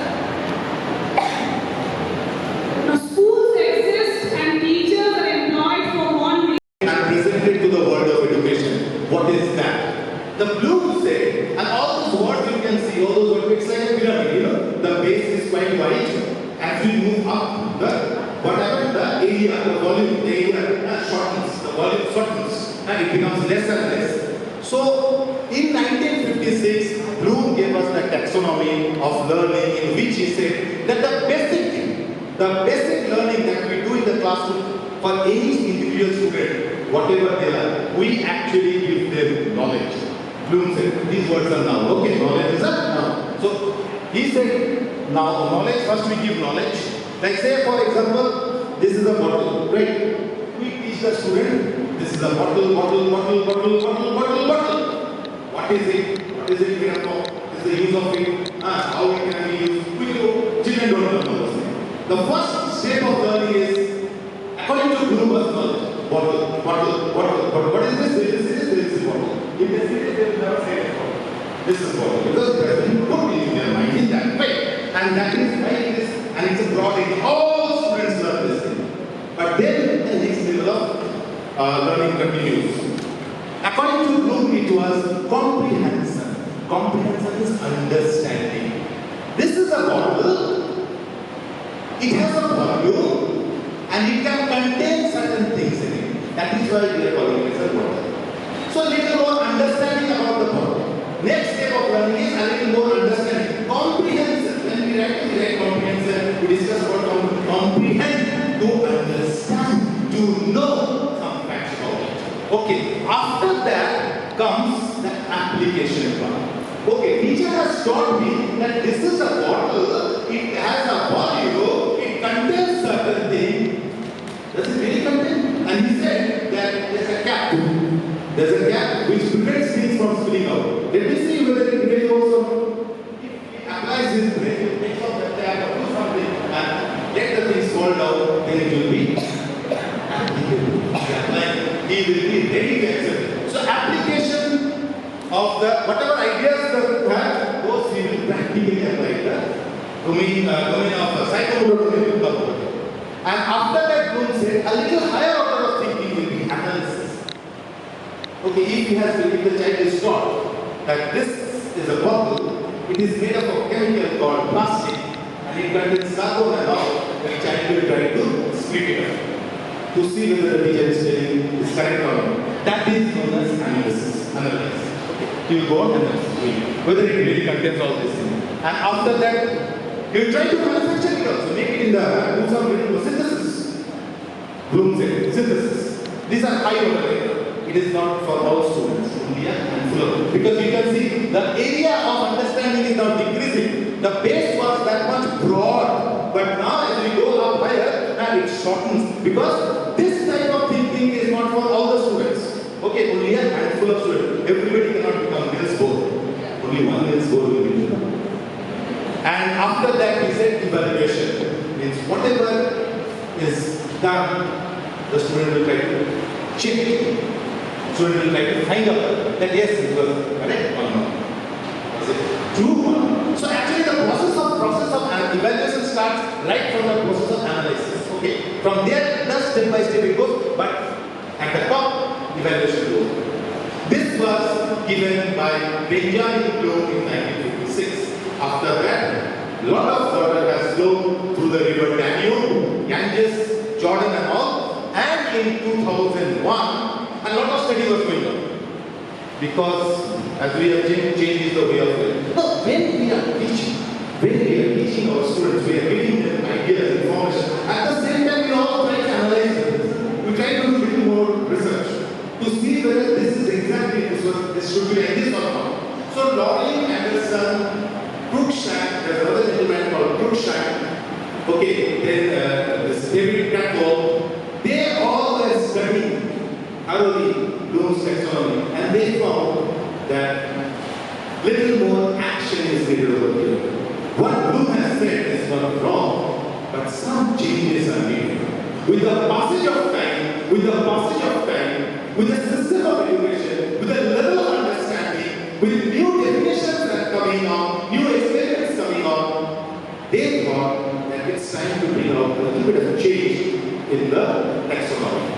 And so some changes were brought. And the major change was that instead of using nouns like knowledge, comprehension, analysis, evaluation, Lauren Anderson said, let us use verbs over here. Verbs are what? Action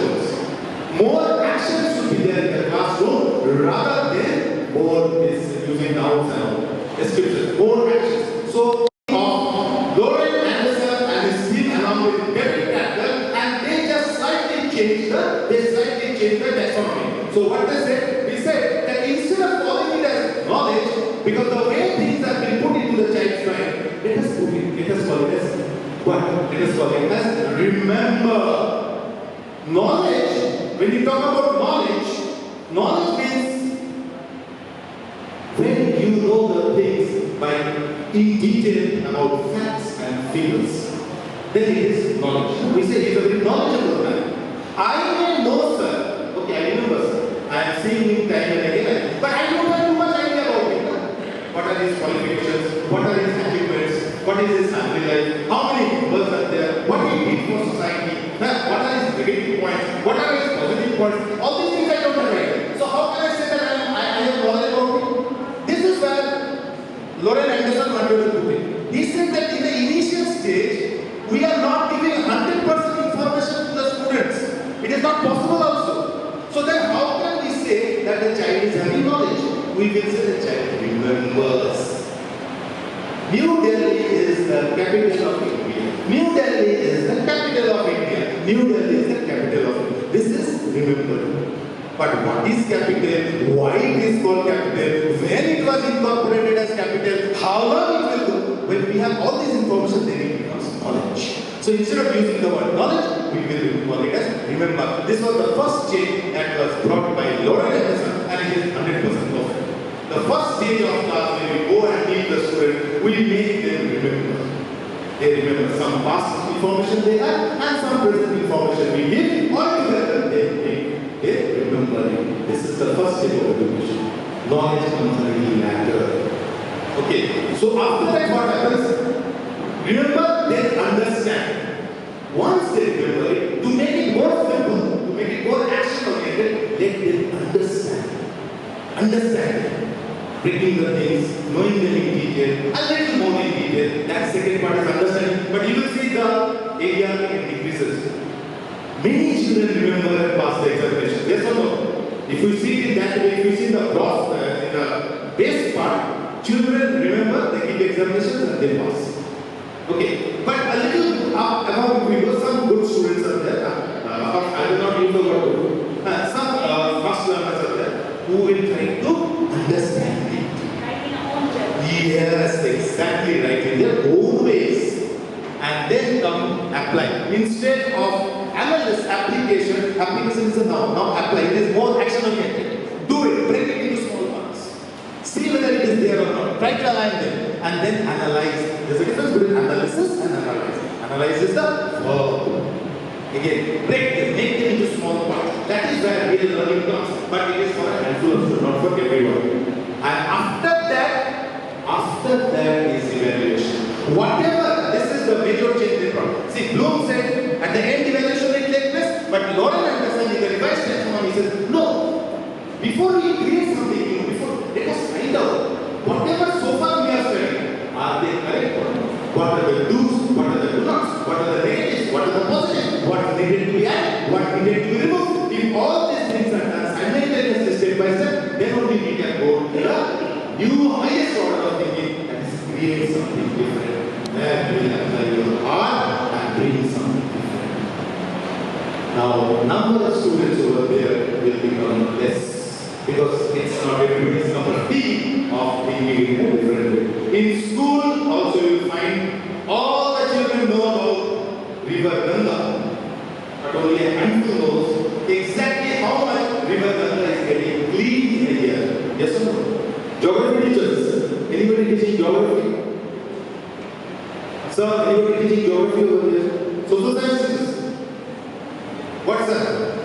Everybody knows about River Ganga. It starts from the Gopi, flows all the way through the Ganges, comes to Bay of Bengal. But does all the children know how much Ganga is getting cleaned every day? Only a handful. Because that whether the students put extra effort, he puts his heart to it. One or two people will different. This is what education is, today's education is, which is known as the revised Bloom's taxonomy. If you go back to class tomorrow, you will find you are exactly doing the same thing. So, change is there. And it is now more action oriented. Bloom's taxonomy, 1956, is still very much in use, but now we are using the revised one. We could have called it as Lorentz taxonomy, but Lorentz is a student, and that Guru Siksha Parampara is always there. So, still in the Guru's name, we say, we will call it as the revised Bloom's taxonomy. You have got this paper, okay, and also you have later in your house, you go and read, and you will find whatever I explained, everything is given over there. I am not able to explain whatever is given in the paper, I have copied in my own language. Okay, so this is what Bloom's taxonomy is. Now quickly we will see the application, because I think I have another 10 minutes to explain. Next one. So the next one. So the same thing over here, how the changes were brought. So Bloom's revised taxonomy of this I am just reading of instructional objectives. Loren Anderson, a former student of Bloom, revisited the cognitive domain of the learning taxonomy, and in this session of effective teaching, there are two activities. One, to introduce yourselves, details about you, and at the end of this session, you have to fill in, I am an effective teacher. Some points about yourself. So, little later on, as the program goes on, you can start filling it in. But let us now concentrate on this. Next slide, please. If you dare to teach, then you must dare to learn. Sir was also talking about this earlier about lesson plan, homework, preparation. Whichever classes you go, you must be fully prepared with yourself. Students can ask any question. It is not that as a teacher that means I or we know everything. We are human beings. But if preparation is done, and that preparation means we have to learn. Every day we are learning. Today also we will be learning a lot of things from us, both ways. For example, a few words I will be discussing. Now, as an English teacher, I will be referring mainly to my subject, English. There is this word I had come across while teaching. We are very much familiar. Nepotism. Nepotism is, who will say? Nepotism is simply favoritism. We favor the family members or anybody in any workplace, anywhere. That is nepotism. But if I ask, from where this word nepotism has come?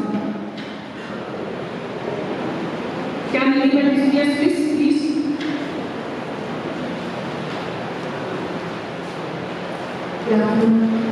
I myself is a proud parent of a 3-year-old girl, and though I only have one daughter, but we are 3 siblings, who's grandma and brother. So I see that I will not make the teacher's time because I have chosen profession of teacher. I am also a daughter of a teacher. I think that favoritism starts from the very beginning of the house. Maybe whatever the reason, maybe mother says that I do not discriminate among our children. Maybe it's from the father side, grandfather side, sisters, elders. So the seed is sown very much there. Then it comes to us in our classrooms, as you just described, ma'am, that we favor some of those students who are continuously asking or very active, maybe in the curriculum or in the academics. And then some students are left behind. They think that why should they study? Continuously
when they talk about the scale, that has become an expression that in our pencil boxes we have the pen, rubber, eraser, pencil and scale. But in our school lives, as Surajit sir was pointing out, the convent we have studied in Asansol convent, the correct word we always use is ruler. Till now we use the word ruler.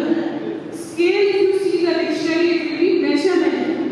Scale means measurement. But this has changed. Next one. Education is not teacher. Okay, maybe that is the same thing. Now effective teacher. Effective teacher exhibits positive expectations for all students. As I was telling you, positive expectation. Not only my handful of good students are there, they are achieving, they are doing well. I will be concerned. My whole knowledge, everything I will be imparting for them. Yes, we will be ignoring the weaker students or the slow learners. I think CTS doesn't write the word weak. Slow learners, higher achievers and slow learners. But our expectation should be for everybody.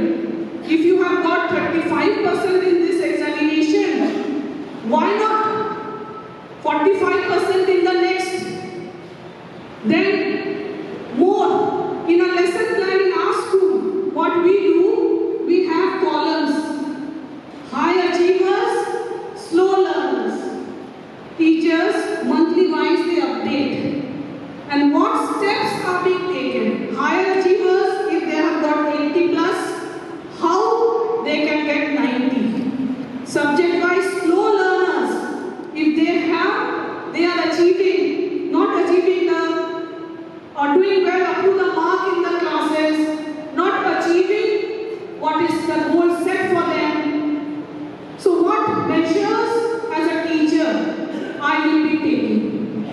One thing also you can do before your examinations. Now all schools will have the midterm examinations in September. You can make a chart with the name list subjects. Put them on the bulletin board, display board in the class and ask the students individually. English, Maths, Science, SST, out of 80, what will you achieve? Let them write down and let it be displayed after examination. So they will also know that the goal has been set. I have to go get 50%. I have to get 70%. So they will also work hard. And after the results are declared, we can see. We will surely not demotivate that why you have not achieved that. We will not do so, but we can in a different way try to explain, try to build in their courage, motivate them that yes, instead of 50, they have got 40%, 45%, they can get more. Next we come to establish good classroom management techniques. If your class is not under control, how will you teach? There are different techniques, different things are there. Many are there which are theoretical. You should do this, you should do that. But in practical life, always it is not possible. Suppose your classroom is shouting a lot, you will be entering the class. One, two things I can tell you. After that, I would like to ask you all, how you manage your classroom, a noisy classroom. What happens? Students are shouting. What we say? Don't shout. I am also shouting. I should not be shouting, but should be loud enough. Class don't shout, they will not listen. If I point out, Jimmy, be quiet. Rohit, go and settle down in your place. They will be quietly going back, sitting down. If the names are called out,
us one or two suggestions regarding how to control our classroom. Yes, sir.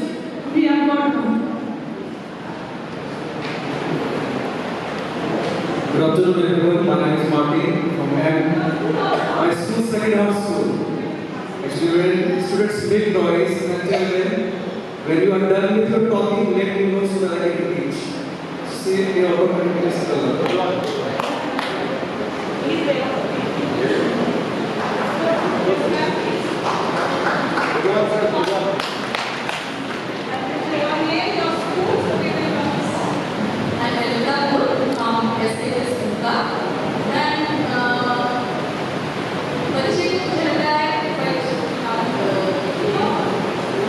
we should always set a goal before that we are introducing the class specific to the students.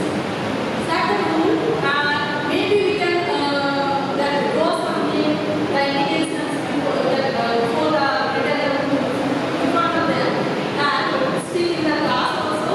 And meanwhile, we should always in between the students are encouraged by us to follow them. In the play manner, always remember that you follow the rules, play manners, and in this process also we should encourage them. Yes, the more thing that we should encourage them. From there, some students who died, we should encourage, and we can use some smileys and stars that who have been well or who have number of times that follow the specific rules. And yes, so due to that reason, that some other students also follow the rules. And we cannot convey that. I think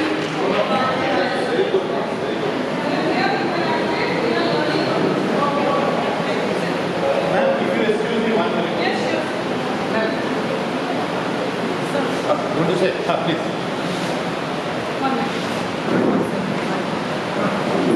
Good afternoon, everybody. My name is Manus Pal and I am from Raghunathpur School, SKSK School, Raghunathpur. Actually, my specific class made them come down. When I enter the class, I make just smile to them and they automatically come down because I was very friendly to them. So my specific class made them come down. I never put them and never spoken. Thank you. Personality, yes, ma'am. Yes, sir.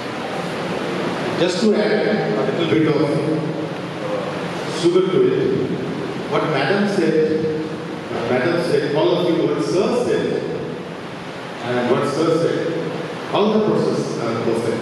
Actually, to be very honest, the personality of a teacher decides everything in the classroom. And the personality you have to develop, we need to develop with the passage of time. We cannot be a very grumpy teacher. Too much strictness is also not good. Too much, if you are very light also, that is also not good. We should always follow the middle path. But the personality will develop when your teaching is good in the classroom. You don't fumble in the classroom. You try to give the answer the queries of the students as much as possible. The way you press, the way you present the things, the way you help the students, all these things culminate into your personality. And lady teachers always have a speciality over here. When I was in school also, there was a lady teacher for whom I had a crush. Very honestly, I'm telling you. She was beautiful, good looking, our Bengali teacher. She used to be Bengali. And I purposely used not to do the homework so that madam will beat me. She will touch me. Okay. She will focus on me. And she did. Till now she is very much alive. Still very beautiful. Although now she is around 76 or something like that. Very much in touch with me. Whenever there is a need, either I go and help her or my wife goes and helps her. Okay, she doesn't have a good relationship with her one and only son who is a doctor staying abroad. So these things develop, the student-teacher relationship, it starts with a crash. No, in the childhood then you will have this thing. It's very normal. If you don't, then there's a problem. Okay, but with the passage of time, it develops to respect and honor. So the personality of the teacher is very much important. Don't be too mingle with the students as much as possible.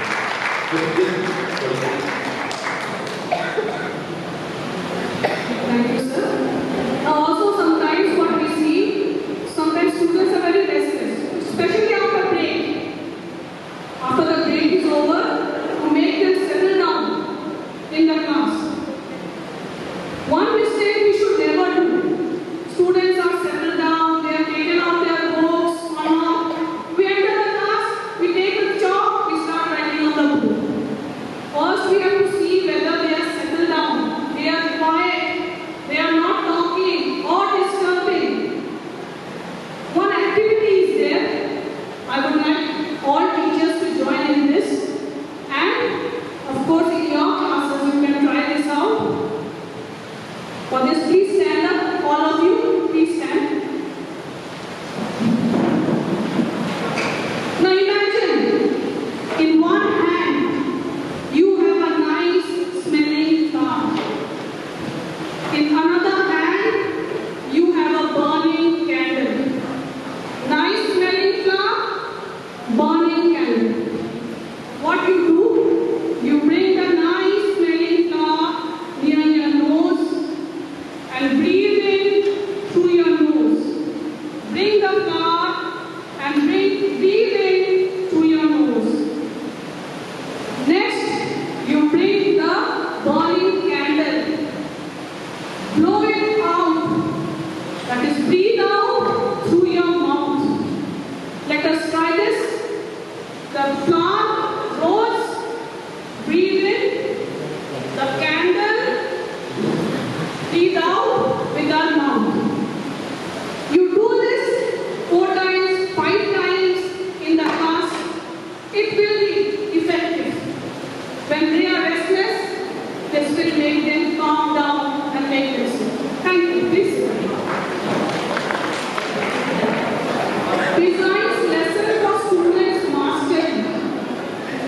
That is, in the class, I should not show how much I know, but my focus should be on the students. Mastery of the students, because we are in the schools have been made only for students. Here the training program is going on also only for the students. So when we go back, if we can give them something extra in their classes. Next one. How to increase student learning and achievement.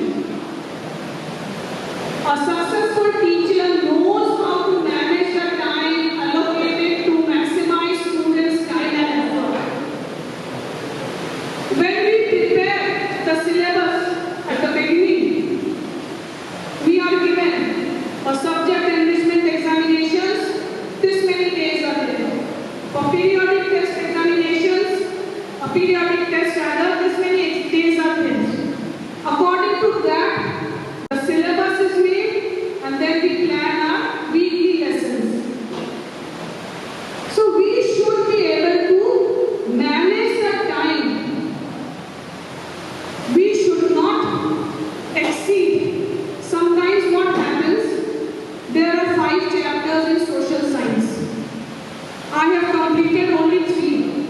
And after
or ask them. Different techniques you can ask with the names beginning with roll numbers or little bit ice breaking like I have done with the rose and the burning candle. Something different. Again you start teaching. So here regular attendance is important and they do better. And homework also. Regular homework should be there in the logbooks which we maintain in the schools. We have the slot for classwork for homework.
We are studying about effective teachers. One small question I have. Rather, it's a very unusual question, but it has a very significant meaning about day-to-day teaching, learning, and becoming teachers. How many male teachers so far in your life got love letters from the girl students?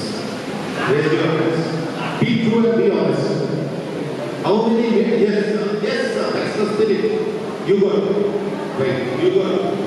You got it. Yes, you are wrong to get, sir. If you don't get, then there is something wrong with you. You got it. Yes, sir. Anybody else from here? How many male teachers got love letters from the girls while you were in your teaching career? You got it, sir. Yes, sir. You got it, sir. Raise your hand. Why you are so scared about it? It's a good quality. If you have got love letters from the girls in your teaching career, you are a brilliant teacher. You are an exceptional teacher. Girls will not fall in love with you or get a crush on you until and unless you are not different from others. It's a fact. You got it because you have something different within you. All teachers should get it. And the same happens with the female teachers also, but very rare in that case. But practically it happens. It's nothing wrong in it. There's nothing wrong in it. It's the quality of the teacher. The way you have presented yourself, you have not to get it. Be like, of course, we should not start daydreaming with their letters. We should convince the students and counsel them that this is not the way to talk to the teacher or deal with the teacher. But it's the quality of the teacher. Yes, I'm sorry.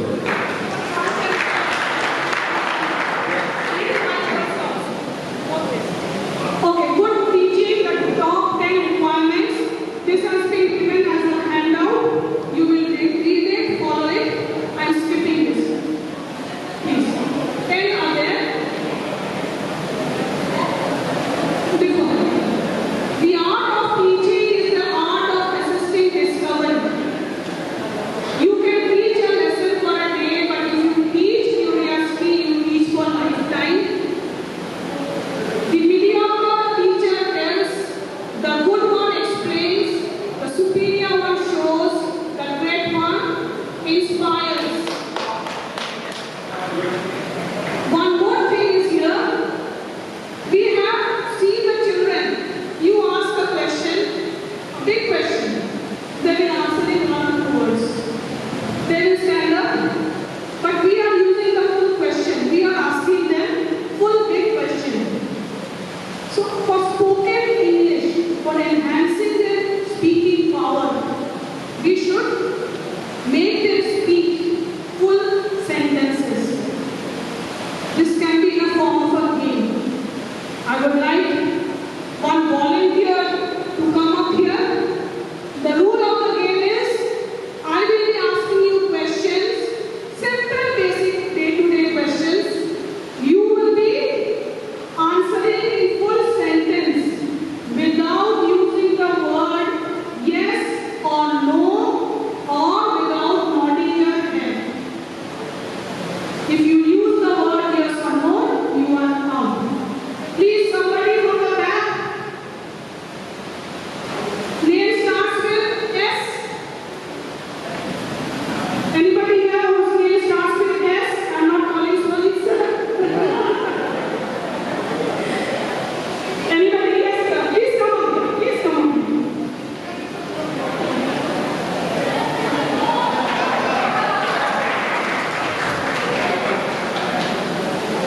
Any other mic is there which is working? Is this working? Those mics are over there. Is it working? Introduce yourself. Name and the school. Myself, Sunny Kumar sir. I am from Secretary School, Dumka, Jharkhand. So, he will be answering in full sentence without using the word yes or no. Where have you come from?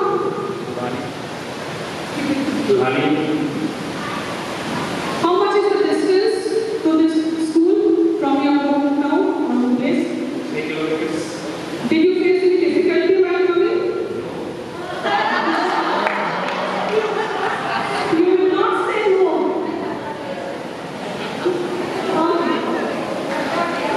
I love facing. That is the spirit.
easiest to lift.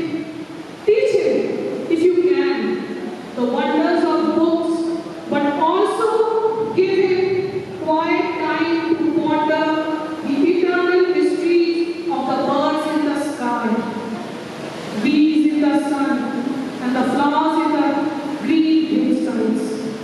In the school, teach him that it is far honorable to fail than to cheat. Teach him to have faith in his own ideas, even if everyone tells him they are wrong. Teach him to be gentle with gentle people and tough with the tough. Try to give my son the strength and not to follow the crowd where everyone is getting on the bandwagon. Teach him to listen to all men, but teach him also to filter all he hears on a screen of truth and take only the good that comes to him. Teach him, if you can, how to laugh when he is sad. Teach him there is no shame in tears. Teach him to scoff of cynics and to beware of too much sweetness. Teach him to sell his brain to the highest bidders, but never to get a price tag on his heart and soul. Teach him to close his ears to a howling mob and to stand and fight if he thinks he is right. Treat him gently, but do not cuddle him, because only the test of fire makes fine steel. Let him have the courage to be impatient. Let him have the patience to be brave. Teach him always to have sublime faith in himself, because then he will have sublime faith in mankind. This is a big order, but see what you can do. My son, he is such a fine fellow. Thank you all of you.